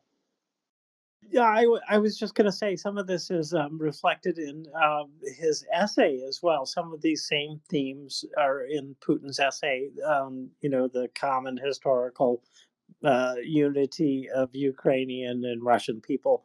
Of course, he put Russian first. But anyways, it's these are like things he's been practicing saying a lot. And so, anyways, Yeah, if I can get the mic on. Yeah, it's absolutely true. And I mean, totally, totally ahistorical. This is not based on anything historic. I mean, the thing is too. I mean, on a certain level, how could he possibly think Ukrainians are Russians? You know, Ukrainians have a different history, a different culture, a different language, but somehow, I mean, well, I'm glad I don't understand it. I'd have to, it's a pretty sick way of looking at the world. Anyway, so at this time, NATO's Supreme Allied Commander in Europe was, I yeah, think Will has Will, had something to say. Will Will, go has ahead. something. Well, I mean, it's got exact parallels to the discussion that the Peskov and Russia, Putin have been having since the full-scale invasion happened. It's exactly the same thing. They define who Russia, they define where Russian territories are, and then they take over those territories through their hybrid warfare things, and then the folks that are living there can either decide whether they're Russian or be eliminated. So it is a perverse way of looking at the world, but it's Russia without borders. This is exactly describing the mindset which we have a hard time getting our head around because it's so foreign to us to essentially whole scale remove the agency of everybody who lives there. And I was talking again with my one of my Russian refugees that I've helped get out of Russia over the weekend, and he commented again on some video that he was watching near Pokrovsk and Touretsk of the people that were despairing over their homes being destroyed. They were all speaking Russian, but he, this is it. Just because you speak English, Robin, it doesn't mean that the king now is going to take over New York City again. But it's perverse, but it's a perverse mindset that is broadly accepted in Russia. Yeah, thank you. Yeah, exactly. As well, you remember when Putin went to Mongolia, they were talking about how Mongolian president should remind him that Mongolia once extended over most of Russia, so they're going to come. It's going to be their turn to take back their territory. I mean, the whole thing is pretty ridiculous. All right, anyway. Revanchist. Yeah, revanchist, exactly. Yeah, and as Will is saying, it's very hard for those of us who've been brought up on sovereignty of nations and sacred rights, borders and that kind of thing, to wrap our heads around some of this stuff. Hopefully, pretty soon this will become something to study about things in the past rather than something real anymore. So anyway, we are now in March 2014, and Russians have troops massing on the border. And in a statement of absolutely British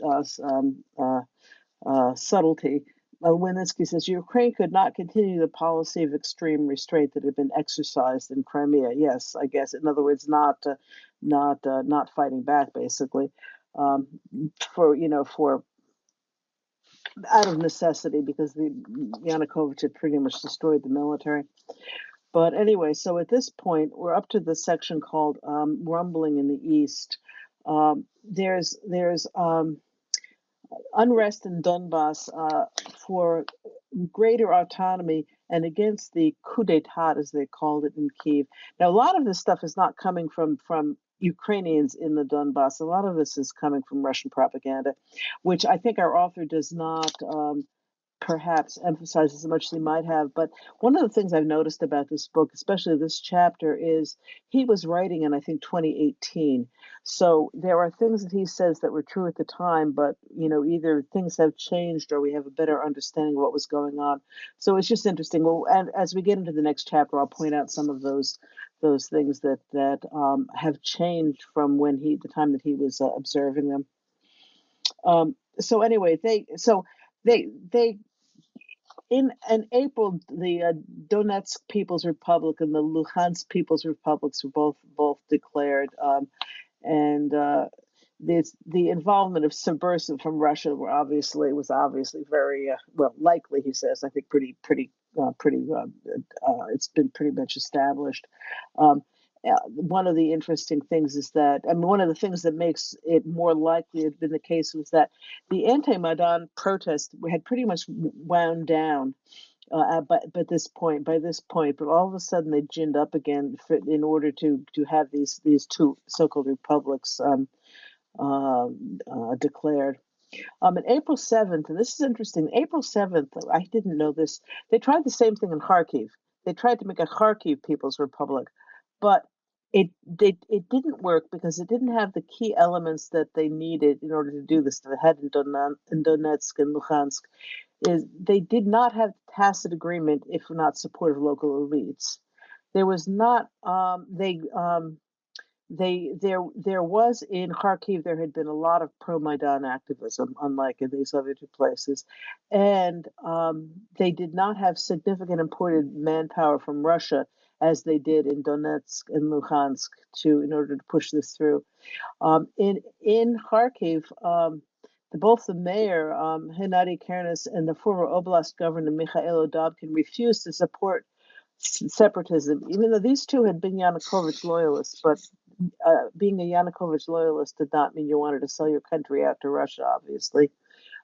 And Serhiy Zhadan, who we've spoken about before, was a very active leader in the Kharkiv Maidan. Serhiy Zhadan, the author and also leader of a well-known rock band in Ukraine.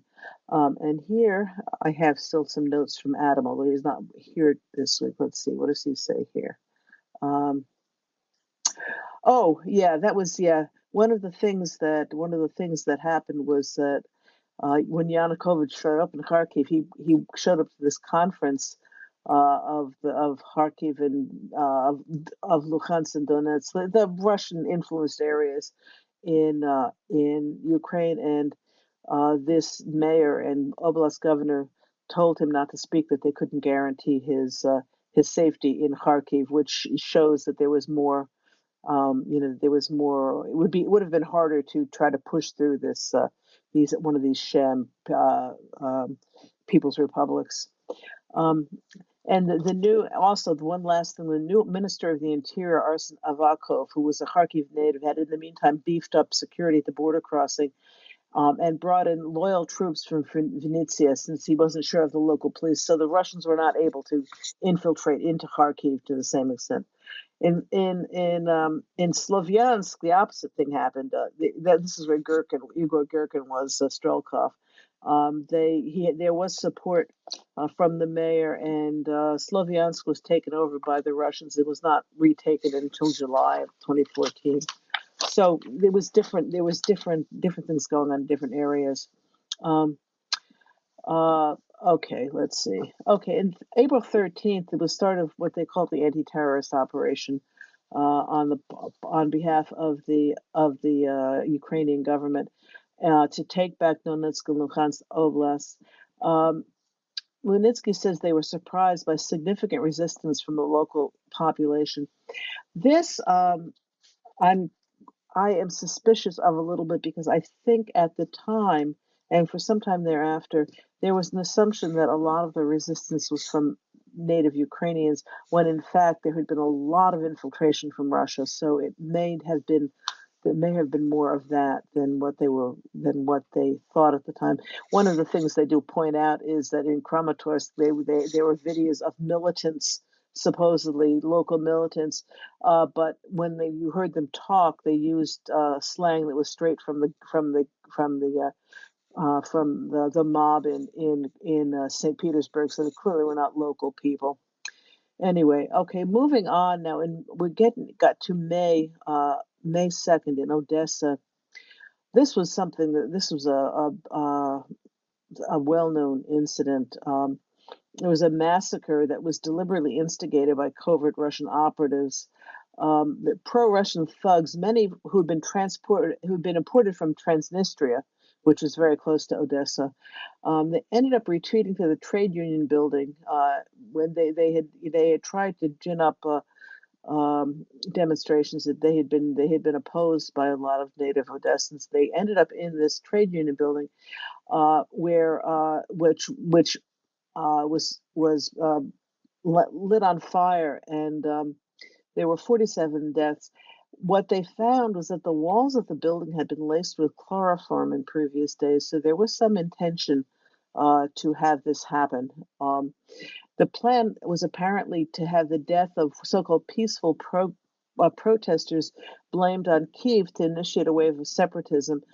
In Odessa, this backfired. The Odessans, uh, although mostly Russian speakers again, as he says, they chose peace and its population chose Ukraine. So this completely fell flat. But there were 47 deaths in Russia's attempt to gin up more separatism in Odessa. By early May, it was clear that the Russian plans were not working out. There would have been significant local resistance meeting any full-scale invasion. The international community had mobilized with sanctions. Russia had been excluded from the G8 at that point. On May 7th, there was the first real sign that Putin was maybe thinking he needed to dial it back again a little bit. There was a press conference with the Swiss president where he suggested that there should be dialogue with the new Ukrainian authorities and asked the leaderships of the Donetsk and Luhansk republics to postpone planned referendums on independence. Now, I was curious at this point whether it almost sounded as though Wynnyckyj actually believed that there was some sincerity behind this, but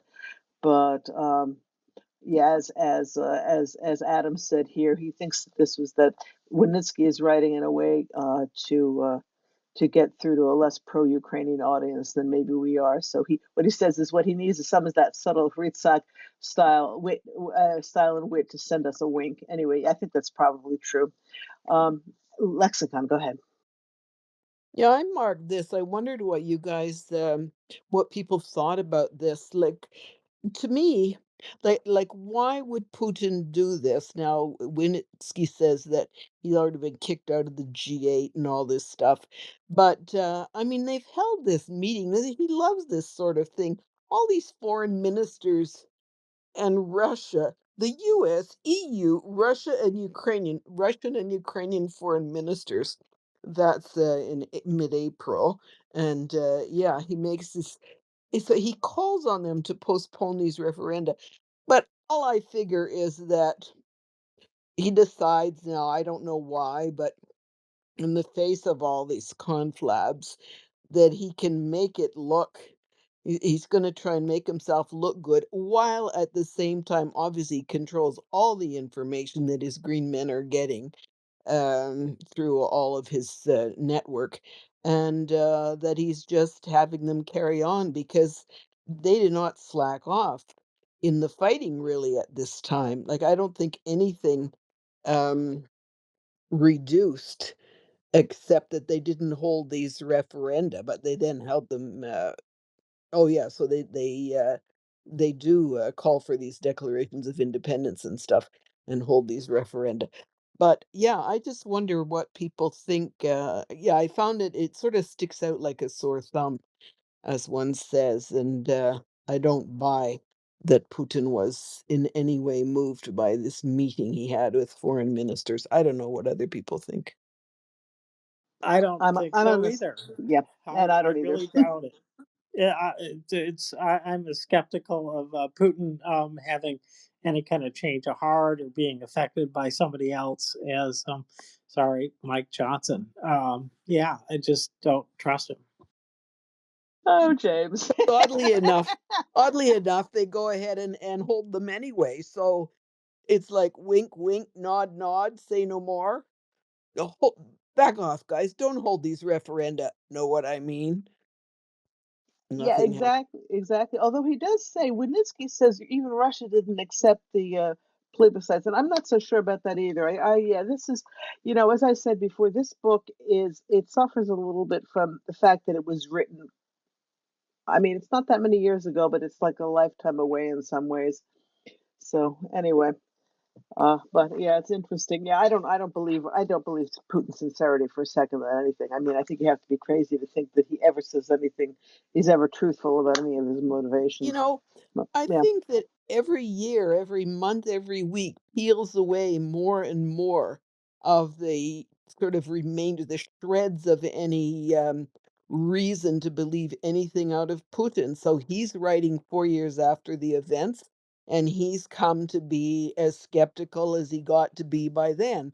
He himself, I bet he would say, when we add 10 more years, 6 more to the book, 10 more years on top of these events, that year by year we've seen, we've just lost any willingness to think that Putin, this psychotic guy, was, as you say, ever willing to be affected by any discussion or dialogue.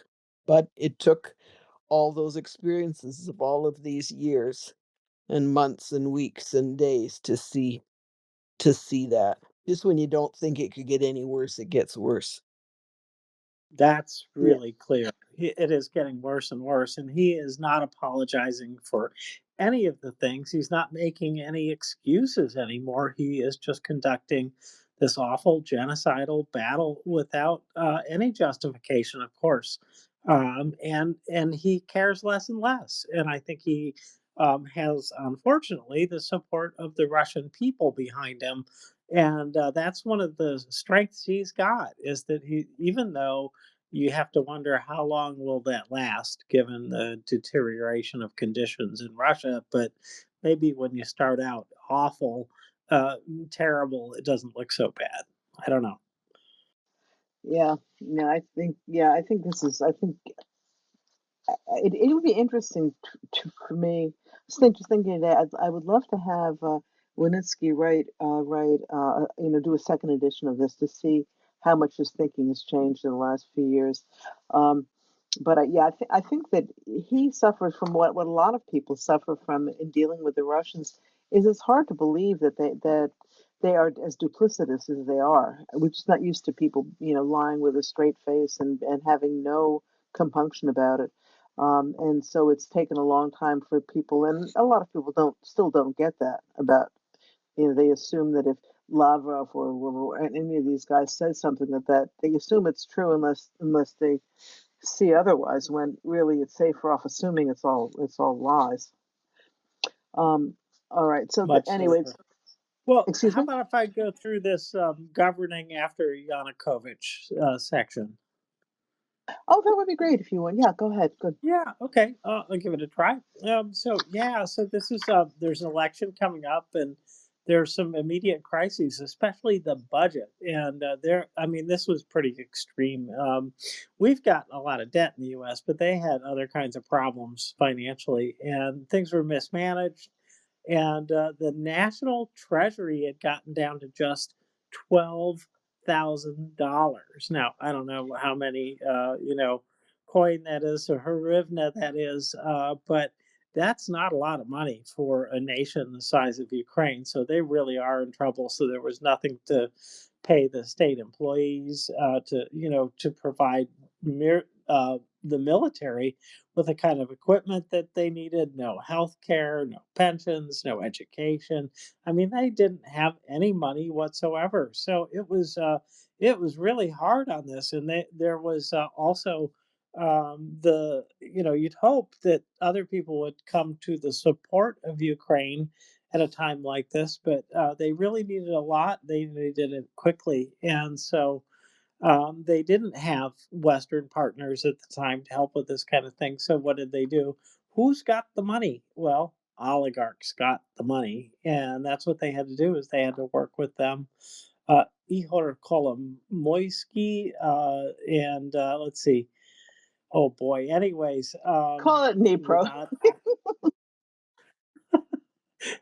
thank They you. in 2016 they renamed the city to Dnipro, so you can call it that.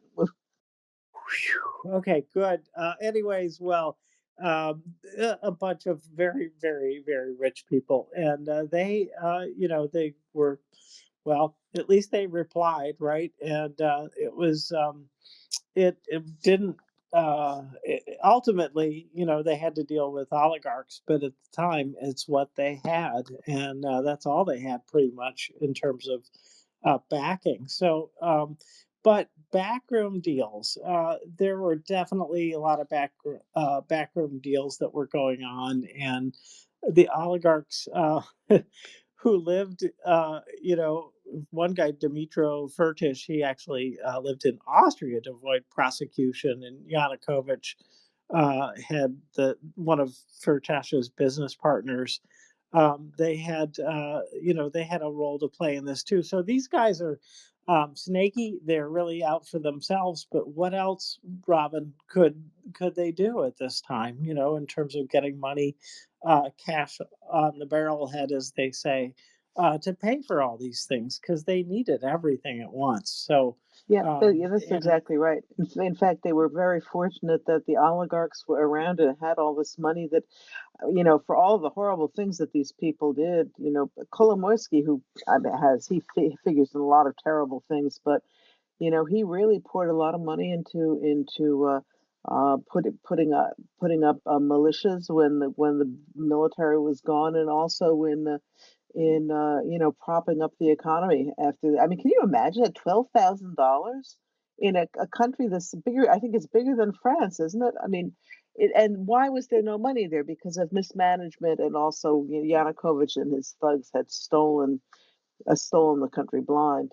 So it was there has been criticism about the oligarchs being given oblast governorships and that kind of things, but it was a pro quo that had to happen in part because of our Western governments not stepping up and offering timely help when Ukraine was in extremis. So it was a difficult thing, but it was fortunate that there was an out at all. Otherwise, I think the whole country would have, fallen into chaos. Lexicon. Yeah, I don't know if I agree because for a few reasons. It's pretty funny. I mean, the shameless. We all saw the footage of them running away. Yanukovych's guys with. They said that these heavy suitcases that literally had gold in them, and they had numbers then like 52 billion euros that he had stolen from a relatively small, poor country, but big country, but poor.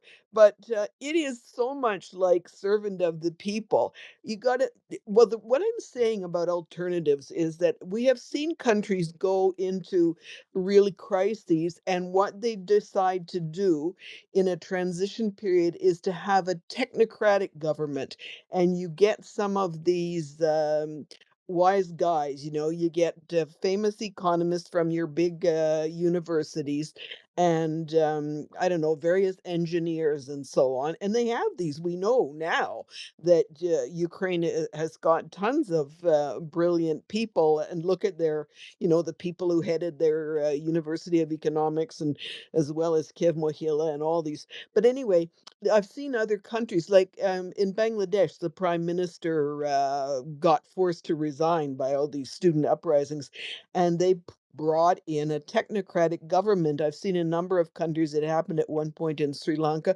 There are a number of Thailand has done it from time to time. But it's an idea of a transition that gets shepherded by um, a group of, a gang of triumvirate, or some sort of grouping of technocrats, and their mandate is to get things moving, to come up with plans and do quick stuff. And you're showing the international potential partners that you're doing this. I'm thinking about the fact that it was Poroshenko. I'm thinking about the servant of the people. I don't know which series it was, but this is exactly what happens. Literally, the bank is completely empty, and the woman who has to be the minister of the central banker says there is no money in the vaults, literally. And also That's that, right. They have like styrofoam yeah, styrofoam things covered that's with right, gold cane. phony Yeah, it was very bullion. funny. And yeah, and they and then there's another episode where a series of them where the oligarchs are busy summoning the various members of government and handing them provinces and regions, and they have this massive torte, this layer cake, and they're handing them slices of this cake, and people, and they're bargaining, they're haggling over what percentage each one of them wants, and depending on how much bargaining power they have, they get 30-70 or 40-60 or 20-80, and the real little twerp that they decide they're going to squish gets nothing, and it gets hauled off to jail, something like that. I'm thinking that, yes, you need people with money, and that's the oligarchs. But why do they have to have a whole provincial governorship in return for that? Why don't they become these great heroes? Like, I doubt these guys turned into paupers as a result of their contributions. They're being called upon, and plenty of countries have done this, called upon to contribute, and it's probably a sort of investment on which they're going to get something in future. They're called upon to contribute. They could be made great heroic figures. Everybody can laud their work, but we have technocrats running the government and the provinces, the oblasts, and that's, if it hadn't been Poroshenko, to me, it's right about this time after Maidan, around that. Zelensky and his team start writing this Servant of the People series. They go from straight comedy that has gone into political satire, from being sort of sight gags and slapstick earlier. They're doing more and more political satire, and then they decide to start this TV series. And so their complaint is about the stuff that has been going on since the Orange Revolution and continues to go on right before their eyes in that April, May, June period. And so, like, it never ends through the whole series. It's the same cycle, and the oligarchs never go away, and the super big ones behind the medium-sized ones never go away, and nothing you see is real. And to me, at any rate, seems to me there could have been other routes. But what they're saying later on in Ukraine is we have to bust out even further from this corrupt merry-go-round, or Mad Hatter's Tea Party, as I was saying the other day. It just keeps going round and round, and the same people get on and off and on again. So I don't know. I'm just thinking that there might have, at any rate, there's lots going on. There's a war and so on, but I'm thinking that it's good that I think it's really interesting that I didn't know this whole story. But yes, dire straits indeed. And as you say, Robin, tough challenges to try to meet. And it's one after the other. As if you've read about this, they had a hard time. Now, oligarchs did get a comeuppance once they got to the de-oligarchization law, but we're getting ahead of ourselves. And unfortunately, before that happened, one of the things this is not original with Wynnyckyj, that others people have pointed out, that after all of this happened, there was the judicial reforms lagged behind others, and there was a lot of suspicion that lenient treatment for some of these so-called moderates from the Yanukovych regime may have traced back to some of these backroom deals that were made with people from the Yanukovych government, which did not sit well with Ukrainians.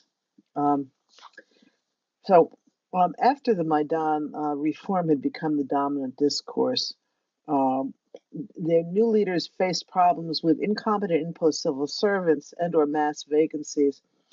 The difference, though, between the Orange Revolution and what happened after the Revolution of Dignity was that, as he says, we relied a lot of these government departments relied heavily on volunteers from Maidan activists, many of whom had put successful business careers on hold to help. There was a lot of this that went on, a lot of really that of that that that up and coming Ukrainian middle class, that people with successful careers put them on hold in order to help their country. And it was an amazing thing. And this is a lot of how Ukraine got set up so well to move toward the future because of many individual Ukrainians putting their own lives on hold to take government positions, making a pittance compared to what they could have been making in the private sector.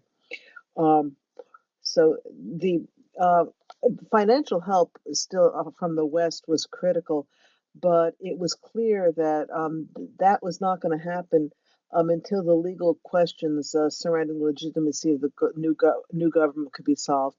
And one of the best ways to solve that would be by having a presidential election according to the rules in the Constitution, having a president elected. And that is, in fact, what happened. On May 24th, 2014, Petro Poroshenko was elected. 55% of the vote, which was the largest Majority. Majority. Thank you. That had happened so far in Ukraine. They didn't have to have a runoff. He was elected directly. The election was declared free and fair by international and domestic observers, and yes, a first round victory.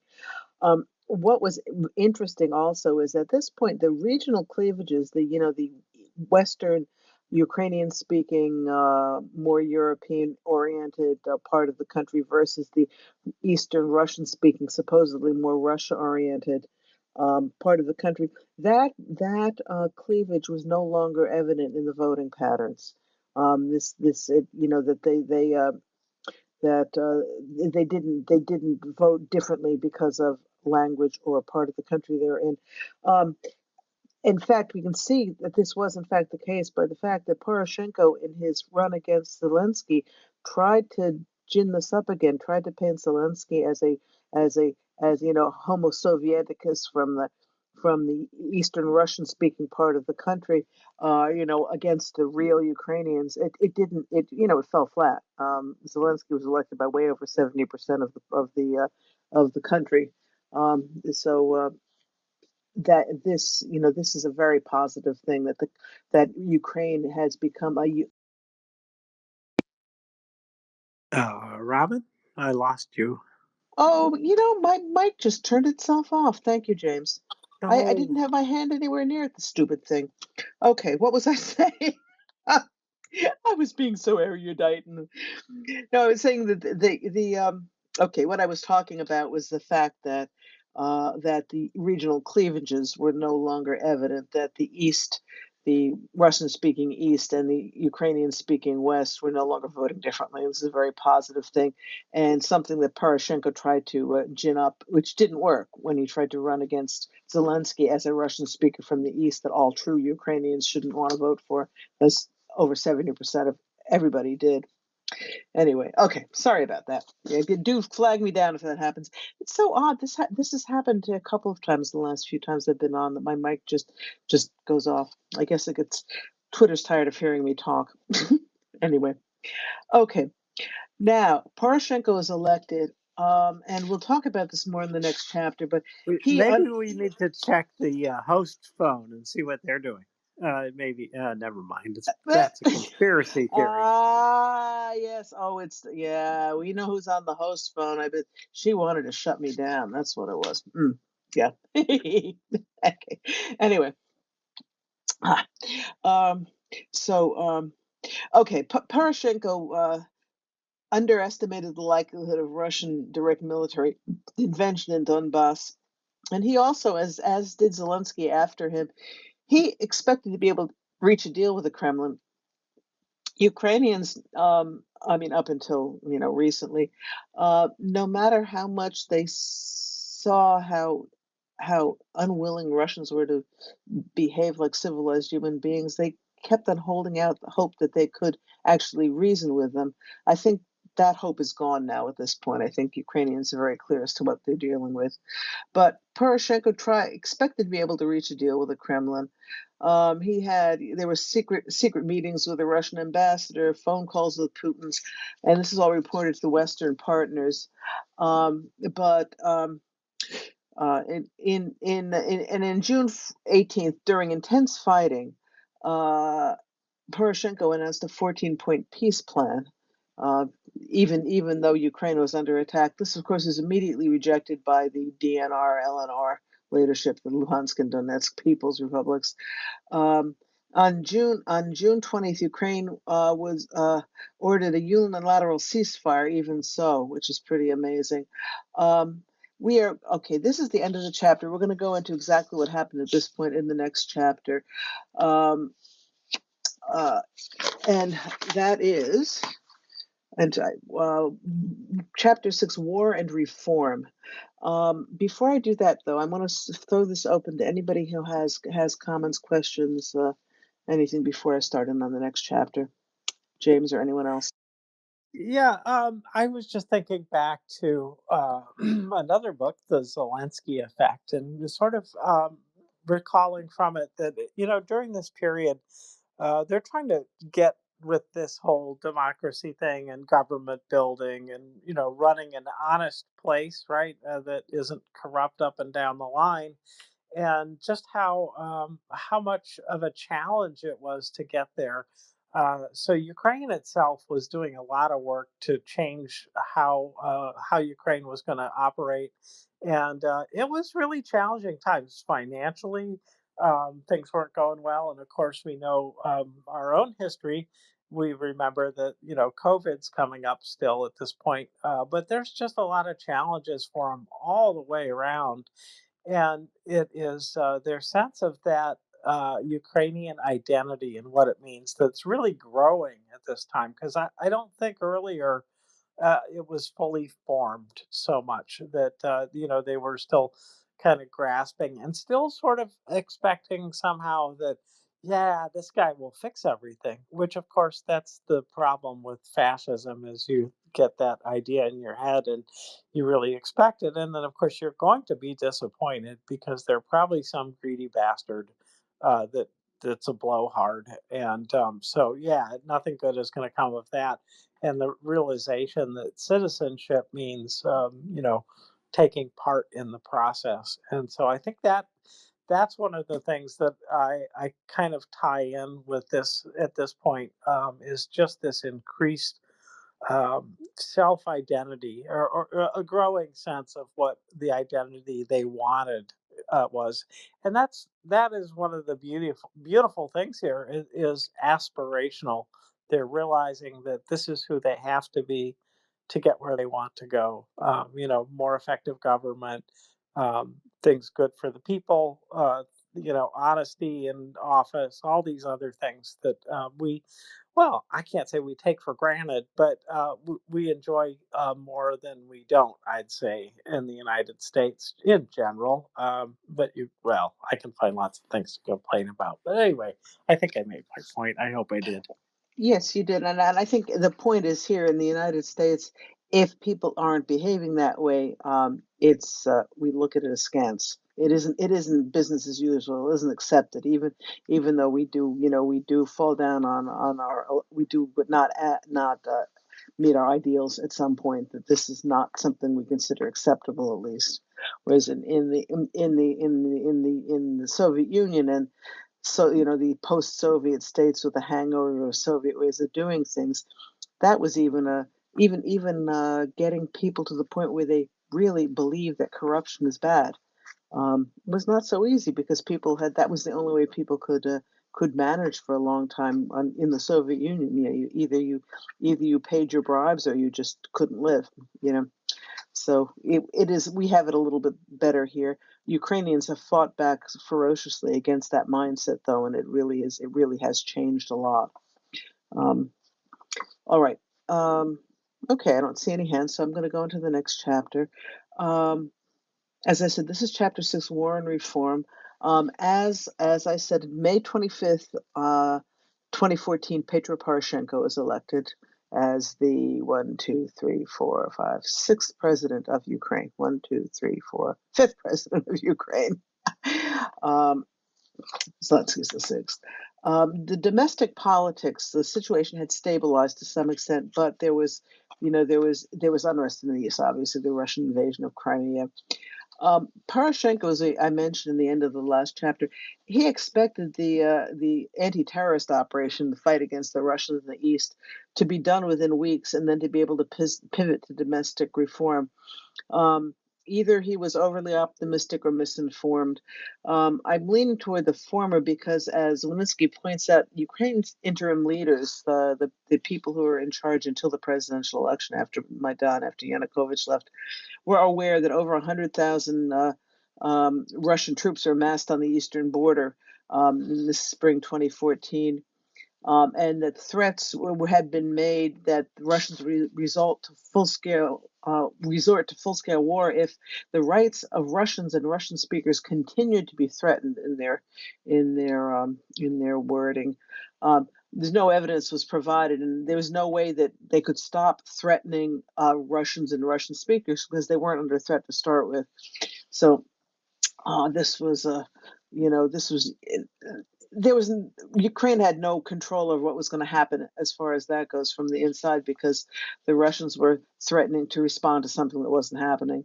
It was an excuse, obviously. What was really admirable about all of this, when think about what happens when a country mobilizes for war, and we've certainly seen this also in 2022 and on, is that new leadership started impressive reforms at the same time, in part because, as we mentioned, the dire economic conditions, there really was no choice. They had to make changes because the only way they were going to get significant support from Western donors, which they had to get, would be by making some of these changes that were demanded and were necessary.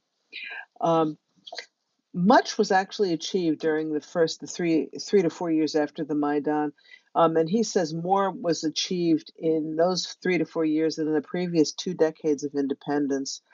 But expectations are also very high, both domestically and among international partners. After the Maidan, Ukrainians wanted change and they wanted it now, and they had every right to want it now.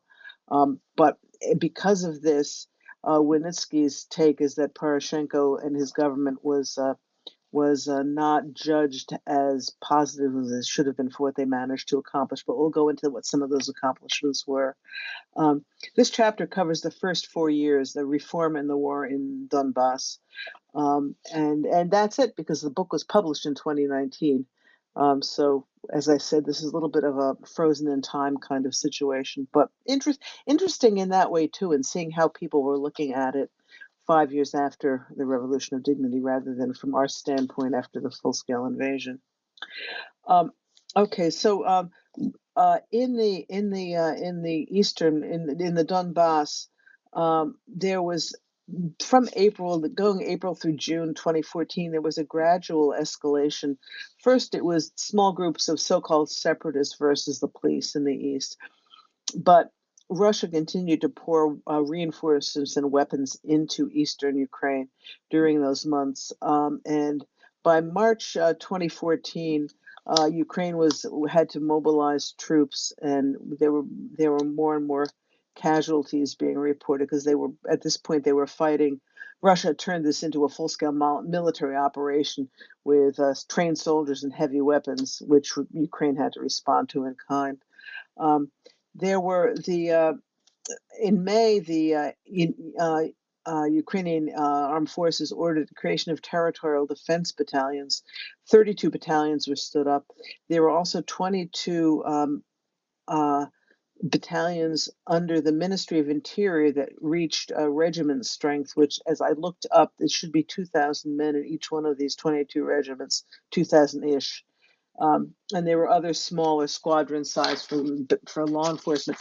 But it's we'll remember, there was pretty much no military left by the time Yanukovych got through with doing Putin's bidding of dismantling Ukrainian armed forces.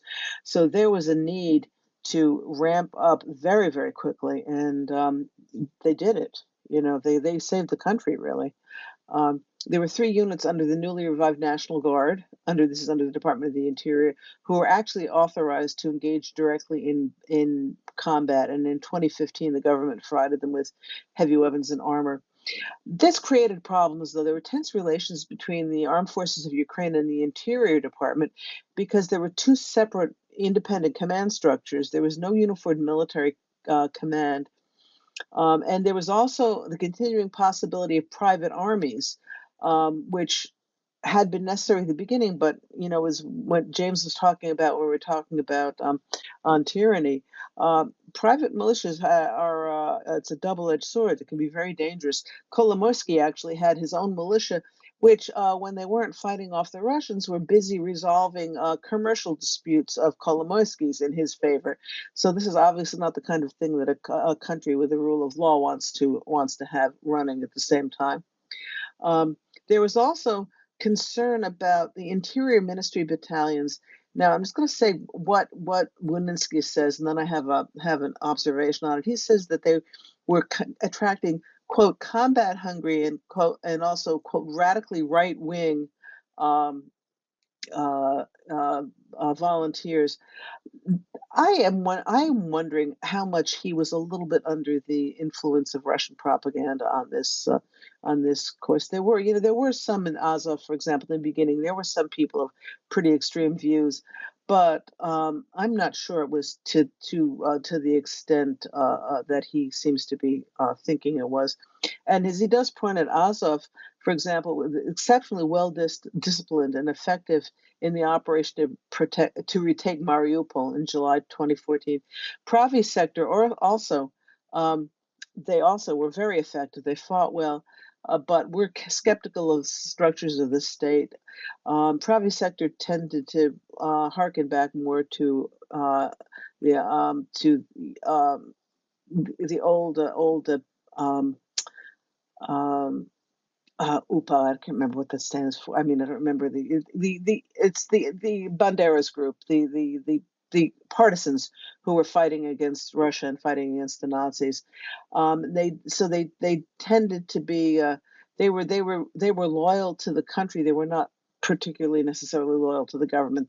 Loyalty had to be earned for them to be loyal to them. They also aligned eventually with SBU. But see, this was the issue here. Really, was there were militias, there were Department of the Interior had its military, the Armed Forces of Ukraine had its military, and it really is sort of amazing that there weren't a lot of friendly fire incidents and things. They seemed to manage to somehow, in the end, it all worked out. But one of the things that this was an amazing thing. I think it's probably one of the first times in history. There was no. Remember, we had under $100,000 in the Ukrainian treasury when Poroshenko took over and had to do all of this. So where did all this come from? All of this, really, all of these units were stood up and were provisioned by grassroots funding initiatives. Ukraine is not a rich country. These are people who did not have a lot of extra disposable income, who really gave until it hurt, I'm sure, to equip these troops to fight off the Russians. It's really pretty impressive. Robin, yes, Robin, James. I'll just add that the crowdfunding didn't start with us Americans or anybody else. It really started at home in Ukraine, that is. This crowdfunding, it's amazing that they could take off and maintain this kind of effort based on crowdfunding. Usually, taxation is crowdfunding too, but that's what you usually rely on. So it is pretty exceptional. It's amazing to me. Yeah, and it's this we're talking about 2014. We're now in 2024, and they're still crowdsourcing stuff. I mean, as I said, Ukraine was one of the poorest countries in Europe, and their economy has done amazingly well considering. But people don't have a lot of disposable income, but people, really they care about their country, and they give till it hurts. Yeah, it's amazing, and as you're saying, this has continued on and on. This is over 10 years of this now, and there's no indication that it's slowing down. These crowdfunding initiatives, some of them were run by people who really had logistics abilities. In fact, we work with someone who I didn't realize until recently has been professionally in logistics for a long time, and this is part of why he's able to get things so efficiently taken care of and to the right people. But all this crowdsource, this grassroots funding and the crowdsourcing, it becomes a logistical support network for the Ukrainian armed forces. Um, uh, which they were able to, some of it were able to, to institutionalize after a while. A lot of the arms came from legacy Soviet stocks, but more up-to-date items, the things they really needed, targets for optical targets for snipers, night vision, all of this stuff came through volunteer groups. And some of the groups that were doing this were groups that were actually originally started to provision the Maidan, and they just switched over to provisioning the military. Come Back Alive, which is an absolutely wonderful Ukrainian charity, was started this time too, which I didn't realize. Come Back Alive, particularly, it focuses on providing aid to military, to food, uniforms, all that kind of thing. It's a really wonderful organization. It's the head of whose name I've forgotten at the moment. I know what he looks like, but he spoke to Congress a few months ago, along with a lot of other people. I think Timothy Snyder. I think what was Serhiy Plokhy even there. But anyway, so that all started in 2014.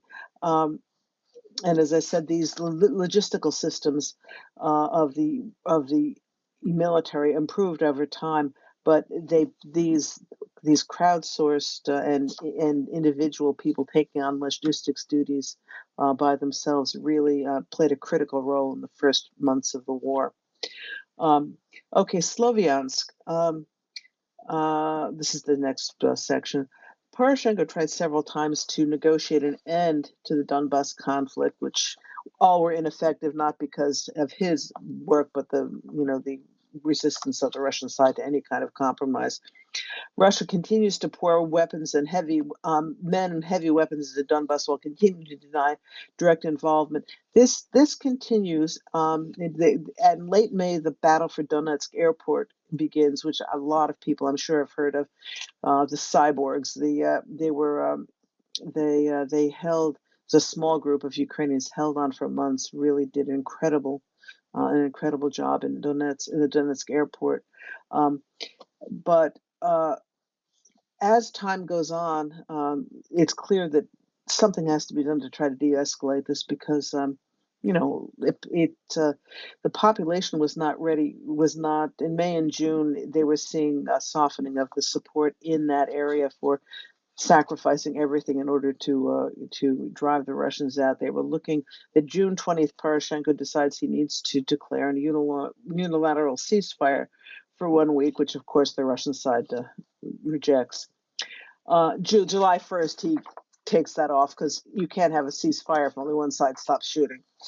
And on July 5th, after July 1st, they rescinded. July 5th, Sloviansk was liberated. This is a big thing, because Sloviansk was the base of operations for Igor Girkin, he was the guy who was involved in the taking over of Crimea, and later on was one of the top commanders of this whole business of invasion of Donetsk, of the Donbas. Yeah, James. And Robin, he's also his military specialty was getting people to shoot at their own side.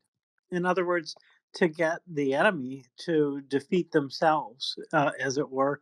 And he did that with military and with kind of communication efforts. And he was able to get the Ukrainians to target other Ukrainians. And so it was a horror story, if you will. I mean, imagine that somebody's so good that you could essentially break up a family and get brother fighting brother. And that's what happened with Igor. And that's unfortunately a very useful skill.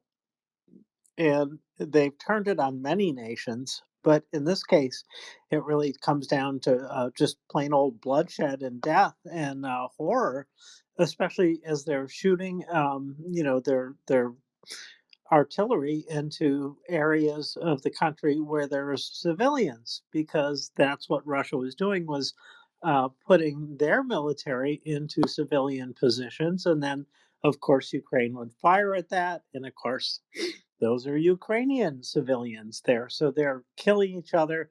And then those civilians are angry. How dare anyone shoot at us? Well, little do they know that it's other Ukrainians who are trying to defend themselves from what the Russians are doing. So it's a really horrible story, and it just shows how diabolical the Russians are in terms of their way of war. It's terrible. Yeah, thank you, James. I had forgotten that's absolutely true. That yeah, he's well, yeah, this is the Russian way of war. Anything goes as long as they get some advantage out of it, and it definitely has had an effect in the East. They are definitely people living in the eastern part of the country who have been under fire from the Ukrainian side, not because Ukraine was trying to fire on its own people, because of this what James is talking about. Yeah, there's a special ring in hell for these people. Anyway, okay, so on July 5th, Gherkin's base of operations is taken over by the Ukrainians again. They also liberated Druzhkivka, Konstantinivka, Artemivsk, which was actually is Bakhmut now, and Kramatorsk. All were recaptured. Um, there were some further advantages, but there's the Russians are shelling more and more heavily, and Ukraine was suffering heavy losses, both military and civilian. And by July 2014, the Russians had deployed advanced anti-aircraft weaponry. At this point, the Ukrainian Air Force had to ground their planes. They couldn't use them in the east anymore because they were losing so many of them, which, of course, as we know, any NATO army could not fight that way. The Russians had absolute air superiority over that part of the country at this point. Okay, the next section is called Turning Point. All of this was going on until July 17th, 2014, when the Malaysian Airlines flight MH17 was shot down on a route from Amsterdam to Kuala Lumpur over Donetsk Oblast by a Russian Buk surface-to-air missile. The Russians, as we went over was that in the Road to Unfreedom that we had like 20 different excuses, I think. Yeah. I mean, they trotted out I think it was something like 20 different theories, The all of which are CIA incompatible. loaded bodies onto an airplane. And crashed it. Yeah, that was one of my favorites. Yeah. But anyway, so he doesn't go through all of that here, but it's clear that it became clear very quickly that it was a Russian Buk surface-to-air missile, something that could only have been done by a Russian unit that was running this thing. These things are high-tech systems that require significant training. It's not something that Russia would have given to, insurgents anywhere. This had to be a Russian operation. There's a theory. Now, this I had never heard before, but it makes a lot of sense to me. Valentin Nivachenko, who was the acting head of the SBU at the time, he had a theory as to what had happened. Apparently, in Donetsk Oblast, there are two towns called Pervomaisk, which means the 1st of May in Russia, May Day, it's a big communist holiday. This is just typical. In Ukraine, every town name in Ukraine seems to have at least 2 or 3 towns named after it. So this is actually quite plausible. But he says what happened was, his theory is that the system was supposed to have been deployed in the Pervomaisk in northwestern Donetsk, but it was mistakenly sent to the other Pervomaisk that was on the borders south of the border between Luhansk and Donetsk. Is that south or north? Well, anyway, on the border, not in northwestern Donetsk. If it had been deployed to this other town, then what it would have shot down, what was flying over at about the same time, was an Aeroflot flight from Moscow to Cyprus. And his theory was that the Kremlin would have used this event, blaming it on Ukraine, of course, as a pretext for the open invasion of mainland Ukraine. Those nasty Ukrainians had shot down a peaceful Russian flight from Moscow to Cyprus. This makes a lot of sense to me. I've never read this anywhere else. I don't know if this is the case or not, but it was a very interesting theory. James, have you run into that anywhere before? No, but it is sort of a convincing story because it's a kind of rat shit that Russia gets up to. They're happy to blame, whoever for whatever, and this is a coherent story. It would be hilarious, right? Except for the consequences of it. And in a way, it actually forestalled, if that was the case. In fact, if that was what their intention was to concoct a real destruction, but a false story around it about Ukraine doing this, that would have brought on the war much earlier. Which, let's see, who was president of the United States then? Yeah. Anyways, it wouldn't have gone as well. So I think, in a way, this is kind of lucky it happened this way, because Biden, much as many people despise him, at least he had the balls to stand up and say, "Yeah, we're going to defend Ukraine," because a lot of presidents before just said, "Well, it's too far away for us for it to be our concern." So yeah, but it earned Russia much hatred at the time, but it really didn't get the play that it should have in the Western media, which of course is a familiar theme for all of us. Yes, certainly is. Speaking of what was going on in the East, War Dog put something up a couple of days ago. It was Sam Nunn speaking in Congress at the time when they were pressuring Ukraine to get rid of the nuclear weapons. I was absolutely horrified by this. This is something I was not aware of. He was basically saying, either they get rid of their weapons or we're going to stop food aid. Basically, we're going to starve Ukrainians if they don't do what we want. I mean, I was just horrified. And this heavy-handed approach to pushing Ukraine to do things that were not in Ukraine's best interest is really something that is still happening to some extent. It really has to stop. It's about time that the rest of the world listens to Ukraine and listens to Poland and listens to the Baltics, listens to people who have firsthand experience in dealing with Russia, and learns rather than dictating. I was really horrified by this speech. I would not have believed it if I hadn't actually seen the I tape saw of him that. speaking. I saw that as well. It is disturbing. Um, you know, uh, part of that attitude, I think, is derived from the, you know, essentially, well, it's a piece of Russia. So why should we treat them any different than the other part of Russia? And so fundamentally, this is a misunderstanding about what Ukraine is. And I have to say, I would have fallen for that too, because I had no idea, about how separate the cultures were and how worthy Ukraine is versus Russia. And so it is sort of an understandable, in a way, understandable view of the world. But oh boy, it sure did not serve Ukraine at all. So if only that guy on the Ukraine desk had been in the CIA, I'm imagining, had been a little bit more on the ball, maybe things would have come out differently. Maybe but then again, we're talking about politicians, so maybe not. Yes. Yes. Yes. Yeah, it's in some ways it's a miracle it didn't turn out any worse than it did. But yeah, it's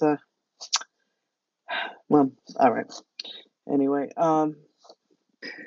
okay, where were we? Oh, okay. So, as we said, this was considered a turning point, the shooting down of the Malaysian Airlines flight. Why? Because at this point, and as James is talking about here, this point, this war could no longer be characterized as an internal conflict. This is not all Russia, and it's a Russian civil war. That was, I mean, it's as unbelievable as that is, that's something people are really bought into. At this point, it was clear that this was a war between two sovereign states, and the aggressor had attempted to fight through proxies, but had increasingly become directly involved.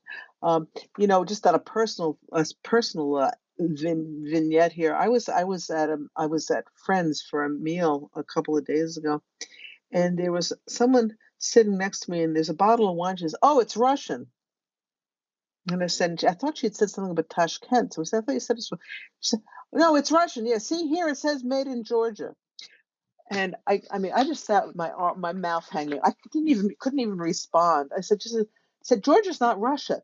But this is people still believe this. Anything that was in the Soviet sphere of influence, there are a lot of people who still think that's all Russia. I just saw somebody who was rather foaming at the mouth against Donald Trump, which is fine, but his wife was not a Russian prostitute. For one thing, she's Slovenian, which is not even close to Russian.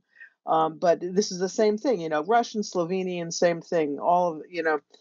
So it's still, unfortunately, it's still around there. People not understanding that these are completely different cultures, and completely different sovereign countries with borders that should be respected. Anyway, But all right. Robin, Yes. I do think that we're still kind of infected with this sphere of influence thinking and great powers thinking.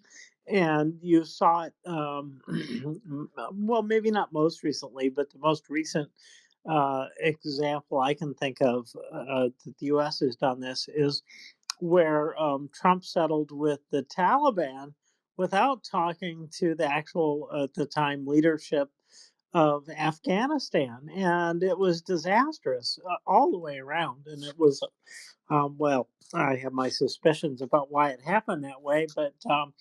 But what it showed was that an utter disregard for actually including the people who are going to be affected in the negotiations and conversations about it.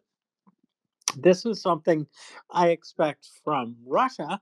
I do not expect it from the United States, but I'm afraid we still get that. And we still get, I would say, a little bit of neo-colonialism or whatever you want to call it. But yeah, and with statements during the Gulf War and things like that. Statements like, "Well, Afghanistan's got $3 trillion worth of resources. That's why we should be there." And it's like, that's not a very good reason. I get it, but it's not a good reason for a nation that hopes to hold out its values as an example to the world. That's for sure. Yeah, and I think neocolonialism is exactly the right word. It's one of our colleagues at one point questioned whether, after the children's hospital in Kyiv had been pretty much flattened, um, whether other countries would have had such a hands-off attitude. If, for example, the Russians had targeted a children's hospital in Vienna, another country that's not part of NATO. And I think she was absolutely right. I think that there would have certainly been at least strong pressure for NATO to go marching right in and take care of the problem. Whereas in Ukraine, there is still this attitude, to some extent, that Russia is legitimate in to some extent in trying to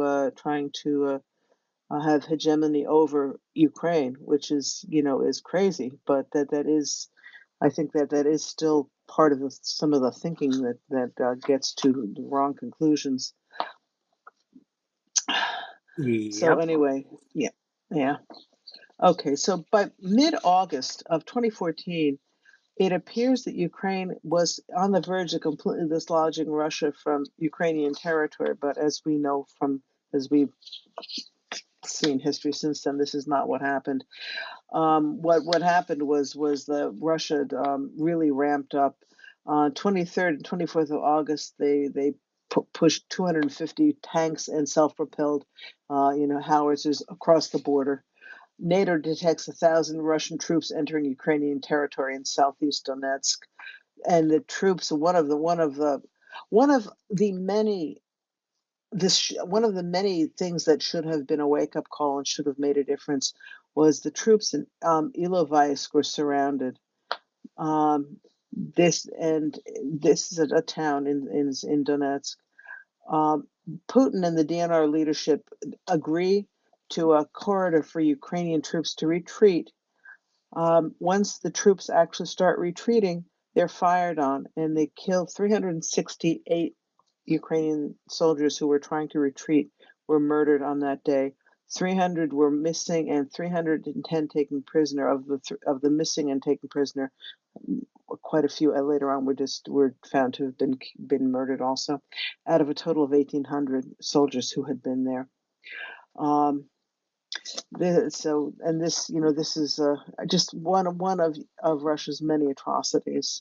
It should have been a wake up call to the world, and nobody seemed to have cared. Our author says this is a turning point in the anti-terrorist operation from which Kyiv would never really recover. Now that I thought was interesting because he is writing in 2019, or no, well, it was published until 2018, maybe 4 years later. This obviously is not, does not hold true today. The Ukrainian, they noticed at the time was the Ukrainian forces in battle were highly fragmented. There were multiple chains of command, as we talked about before, and significant problems with inter-unit communications. There were significant numbers of desertions and demoralization. Most of what Ukraine had won back had ended up back in Russian control by the end of 2014. But I think it's important to note, and he doesn't because he's writing too early, but by the time of the full-scale invasion, Ukraine's military was anything but highly fragmented, had a unified chains of command that worked very well, and did fine in terms of inter-unit communication. So this was, and a lot of that is we should redound to the credit of Petro Poroshenko. He really started a lot of the rebuilding of the military and the revamping of it toward more to NATO standards and to be really a functioning modern military. Okay, so at this point we're on to diplomacy. This is very depressing, all of this. Anyway, so diplomacy, the Minsk contact group is established. The rep for Ukraine raised some eyebrows, as he says, because it was our old friend Leonid Kuchma, second president of Ukraine, who had some serious political scandals in his second term, including support for Yanukovych as his successor, and the disappearance of Georgy Gongadze, who was the founder of Ukrainska Pravda, who was murdered. And there was evidence on tape of Kuchma apparently planning for his murder. So this was very suspect from the get-go. But that was who the representative was. So after the downing of the Malaysia Airlines Flight 17 in Ilovaisk, there were significant resources were mobilized to bring Russians to heel, he says. In August 26th, the UN Security Council, Samantha Power, who was the U.S. ambassador to the UN at the time, spoke very forcefully. Russia has come before this council to say everything except the truth. It is manipulated, it is obfuscated, it is outright lied. So we have learned to measure Russia by its actions and not its words. In the last 48 hours, Russia's actions have spoken volumes. But as I would have said if our author hadn't beaten us, tough talk is not the same as action. NATO troops were not deployed. Military aid was not provided. Economic sanctions were only directed at officials, not at the country of Russia. So, nice speech, but it really made no difference.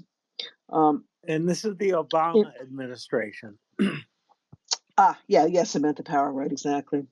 Yeah, this is, there's a wonderful, if at least you can say that our neglect and misunderstanding and lack of support of Ukraine was decidedly bipartisan. Nothing to be proud of. Yeah. Anyway, so September 7th, 2014, the first Minsk protocol was signed. And as he points out, there's a photo of Poroshenko reluctantly shaking the hand of a smirking Putin who knew that he had gotten everything he wanted. For one thing, he didn't, they never expected to abide by anything they didn't want to, the Russians anyway. But okay, so that the agreement, the first Minsk protocol, there was supposed to be an immediate bilateral ceasefire with monitoring and verification by the OSCE. Decentralization of power in Donbas, which really means hobbling Kyiv's ability to control what went on in Donbas, this decentralization. There's supposed to be permanent international monitoring of the border and security zones on the border, immediate release of all hostages and illegally detained persons, amnesty for prosecution for certain events in Donetsk and Luhansk, in other words, for the traitors. Something called continue inclusive national dialogue. I'm not really sure what that meant. Perhaps meaning that somehow Ukraine was supposed to be acknowledging how terribly they treated the Russian speakers, which was not the case to start with. I'm not sure. This is something I'm going to look into, though. Anyway, measures to improve the humanitarian situation in Donbas, local elections in accordance with the law on local self-governance, another weakening of the central Ukrainian government's ability to govern in these territories. Withdrawal of illegal armed groups and military equipment, fighters and mercenaries, something that was not honored by the Russian side. Surprise, surprise. The central government, Ukrainian central government, was to take on a responsibility for all economic recovery and reconstruction for Donbas, even though they didn't have much control because of these decentralizations. Anyway, so this was all. Putin was very happy with this, and in the meantime, as this was being finalized, there was a fierce fighting for Mariupol, even in the midst of this conference. And this was critical because the loss of Mariupol would have created a land bridge to Crimea and would probably have resulted in the loss of Odessa also. We see in the full-scale invasion, Ukraine was because of the staunch defense in Mykolaiv. They managed to keep that from happening when Mariupol fell, but this was a real danger both times. Okay. In September 6th and 7th of September, the Russian assault was called off after a four-way conversation with Poroshenko, Putin, Hollande of France, and Angela Merkel of Germany. There was an exchange of 1,200 prisoners and a prospect of a complete ceasefire per the Minsk agreement. An eventual peace looked imminent. I'm not sure how imminent it was, but I guess this was the hope at the time. Yeah, right. Yeah. This is crazy. And these days we would immediately be suspect, but we're still talking about a Russia that had just emerged from becoming, so to speak, a democratic kind of nation, right? So people still had this kind of hazy, view of Russia that looked good, and they got a market economy going and all this stuff good, and no, that's not who they were at all. Yeah, that's very true. We were still under the mistaken impression that as long as we got them to be capitalists, that a Western democratic government with human rights and all this stuff would follow. I mean, we were very naive at that point. Yeah, and I think it is exactly right. This is why there was thinking that these agreements would be abided by and there could be peace. In the meantime, though, the Donetsk airport eventually fell, and there were a couple of other issues. And of course, Russia never pulled any troops out of. They'd never admitted the troops were in the Donbas, so they never pulled them out. So in other words, the Russian military occupation remained the whole time. So in order to deal with this, what did we do? We had a second Minsk conference because the first one had gone so well. This is in the section called Implementing Peace. This had terms similar to Minsk I in terms of the agreements about ceasefires and positioning of troops and that kind of thing. But at least at this time, Putin had to admit to being a party in the conflict. But much more controversial than that were the political demands made on Ukraine. And basically, Russia, and I mean the nerve. I don't understand why any other country accepted this as being even a possibility. Russians demanded that Ukraine modify its constitution. Ukraine, a sovereign country, should change its constitution because Russia didn't like the way its constitution was written. I mean, this is outrageous. I mean, how could this even have been considered? But that was what they were trying to push on Ukraine. They wanted the Constitution to give economic, linguistic, and political autonomy to particular districts of Donetsk and Luhansk. As somebody in one of the books Robin, you've gone silent. Your mic. I'm froze. sorry. Yeah, I just got a phone call, and I ditched the phone call, but I also my mic. Sorry about that. Boy, live radio. Happens. Yeah. Okay. So anyway, as I was saying, I mean, they actually, with a straight face, took on board Russia's demands that Ukraine, a sovereign, independent nation, change its constitution because they didn't like it. Which I mean, I just blows me away. But one of the other books that we have read spoke about that part of this may have been a way to ensure that Ukraine could never get into NATO and the European Union, because these provisions would have rendered the eastern border very uncertain. And without a certain border, that could preclude both of those memberships. So maybe that's what was going on. But I mean, it's okay. So this is what they were demanding was that these certain as the quote is particular districts of Donetsk and Luhansk, presumably the ones that were already under Russian control, would have the right to negotiate separate agreements with the Russian Federation without the consent of Kyiv. Can you imagine? New York State is going to make an independent treaty with Canada, with the United States has nothing to say about it. I mean, and Canada and the Yeah. United States get along with each other at least. You know, the right to appoint their own prosecutors and judges with no input from Kyiv. Separatists were given immunity from prosecution, like that. But listen to this. But the central Ukrainian government would be responsible for economic restoration. You gotta love that, you know. Russia would be running the show, but Ukraine would have to foot the bill for it. And the withdrawal of These are yeah. like mobster deals. You know what I mean? And it's like, yeah, we just want a little slice of the action, you know. And it it is disgusting because it is all one sided, and it really is like a mobster deal. Right, and Ukraine had nobody backing them up on their side. I mean, there's the second greatest army in the world, right? You know, and is standing over them with a baseball bat, and their so-called allies are saying, "Well, I think you better make a deal with these guys now." I mean, it's really horrifying. I mean, when the history is really written, it's going to be an embarrassment to a lot of people. I mean, well, they won't be around anymore, but you know what I mean. Um, okay. Oh, and then the last part here. No, there's more. The withdrawal of all foreign military personnel, the restoration of government control of the border, but only after local elections. Okay, so what this means is that the elections would take place with the Russian military in place, which are, as he says, unlikely to be free and fair. The supervision of the vote in Ukrainian in Ukrainian parts of Ukraine will be under the Russian military, um, and so I mean, the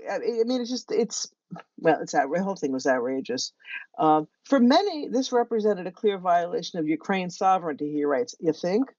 Um, and then they quoted to Poroshenko. They quoted a Thomas Paine. You know, Ukrainians seem to know the founding fathers better than a lot of Americans do, at least from what I've seen in this book. But they quote Thomas Paine, saying, "A constitution is not an act of government, but of a people constituting a government," which I think is a really good way of putting it. The Constitution is what the people determine it to be. It isn't something that the government puts on the people. They tried to they maintained this very forcefully to Poroshenko. He disagreed. He said that it was a small price to pay for peace. Which is, what is it Ben Franklin said about if you give up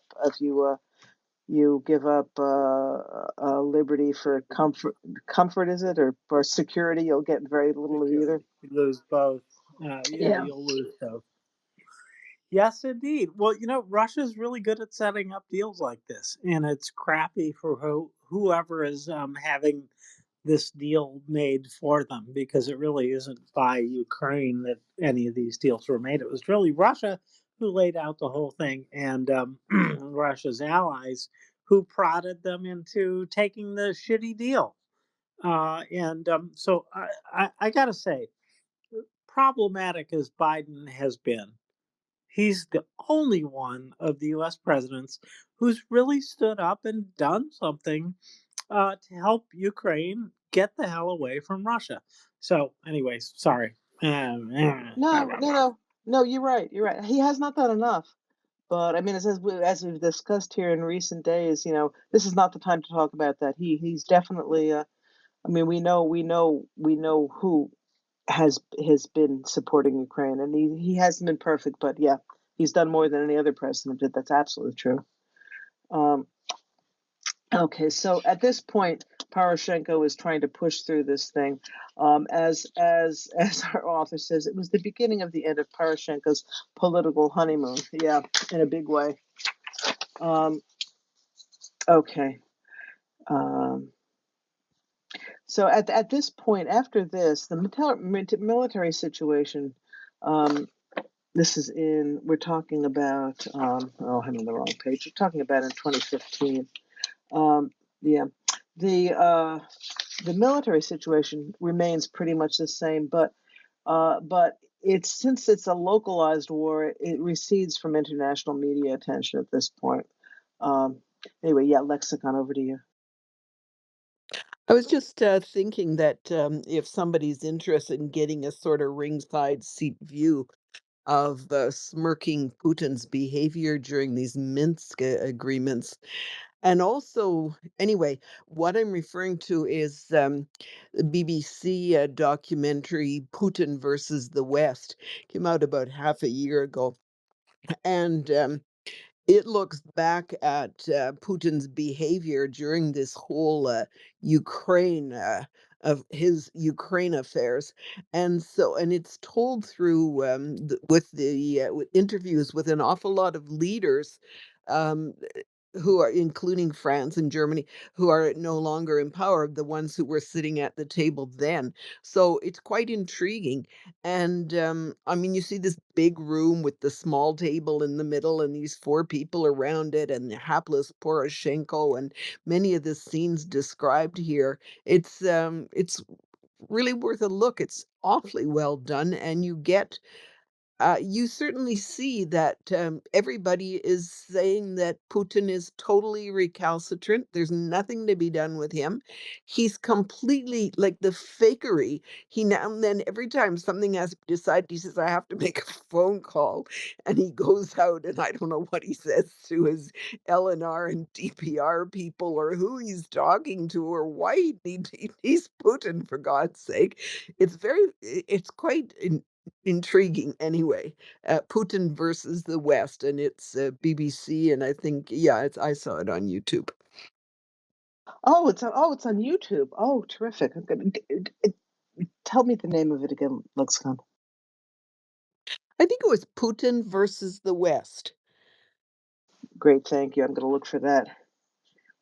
So often people talk about things on BBC, and it turns out I actually tried to get I mean, maybe I'll have to try again, but they've the BBC player has gotten wise to VPN, so I wasn't able to get some of the stuff I wanted to look at. Yeah. Anyway, great, thank you. Yeah. Okay. So Well, yeah, James. Robin, we have gone a long way here. Probably not as far as you wanted to get, but we're coming up on the hour. You're aware of that, of course. But I did want to say, excellent stuff here. And This is a fascinating look back, and it is presaging what's happening now. You know, and but back then, the view from back then really does not appear in my consciousness. You know, I was alive then, I was an adult then, and it didn't. I didn't even get a glimmer of what was coming. You know what I mean? And so this is not part of the book, but this is part of the story of Ukraine is that this stuff just doesn't enter our consciousness. And that is by design, as far as I can tell, of Russia, that they have sort of hidden this conflict so far from the world in large part very successfully. And so Minsk agreements, whatever. There's probably a couple handful of people that were reading some page in the New York Times or something like that that was covering it, but it was nowhere near the front page. And so, anyways, I guess my point is that this was a very big part of the story. Was part of the Maskarova, yeah, Maskarova of Russia. That camouflage was to just hide the war from the world. Yeah, I think that's right. Yeah, I must say, when I look back at what I was doing in 2014 or whatever, that I'm ashamed that I knew nothing of what was going on in Ukraine, and it horrifies me now. It's something if I had known, it's something I would have been very much invested in, but I had no idea.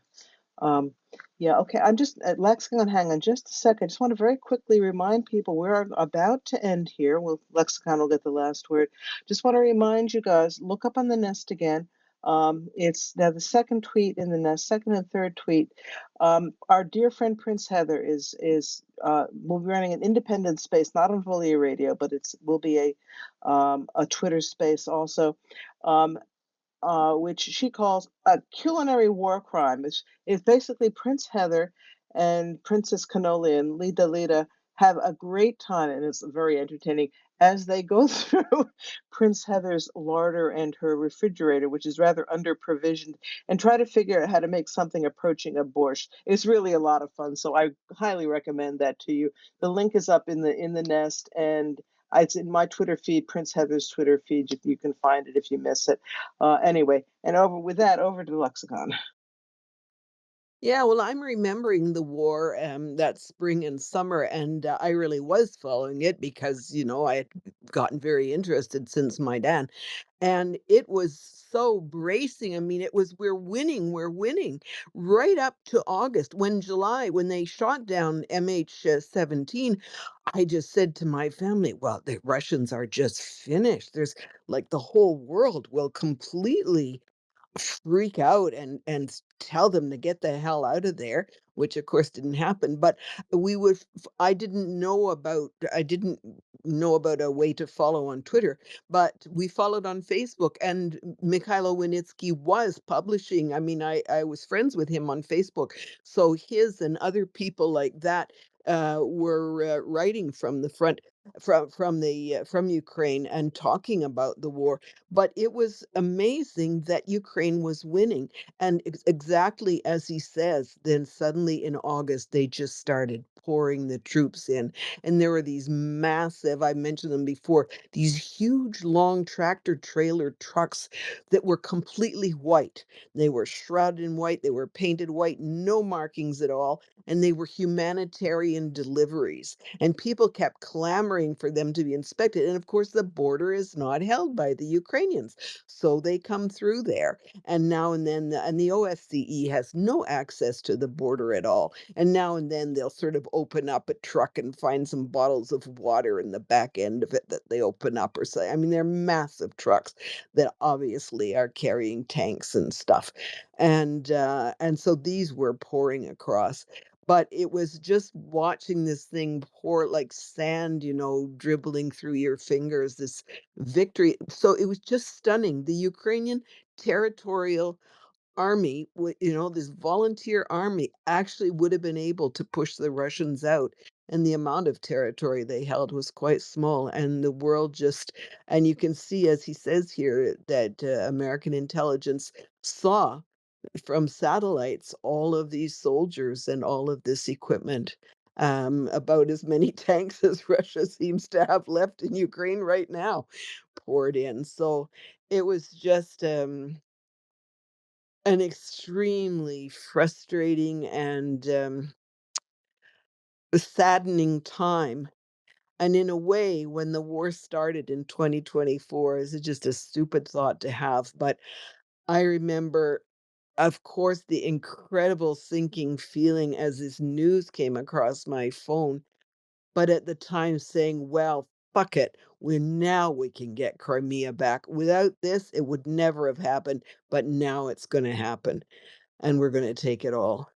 And in the end, I suppose this will be true. I mean, without this war, this is, as I say, a stupid paradox, but I don't see how Ukraine could have got Crimea back if Hitler hadn't started this stupid war.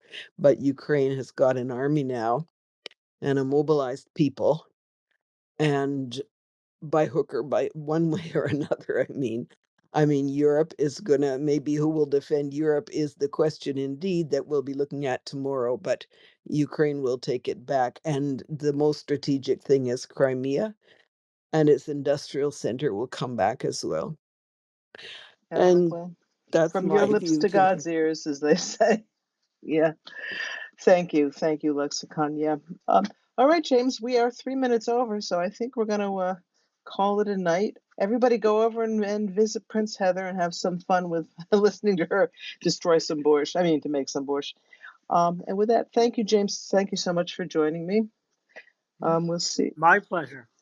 And thanks to Latin for coming up and really, really interesting references back to Paraguay and what's going on there. So please keep in mind that we all have to protect democracy, and we have to hold it up to the world and say this is the good thing. And Russia's doing the same damn thing, but with a gun to Ukraine's head. And so let's keep it straight. I don't know that it matters for the people who are here. You already get it. But if you get a chance to talk to, well, the crazies around you, yeah, let them know that this is the way to go and that they are not going to prosper under this kind of authoritarian rule. Anyways. Yeah, thank you. And get out and vote, people. I think early voting is probably, I know in New York it started today. So let's get this done. Thank you everyone for joining us, and we'll see you all soon. Slava Ukraini. Heroям Heroam slava. slava. And побачимо скоро. See you all soon. Good night. Welcome to Voly Radio. Slava Ukraini.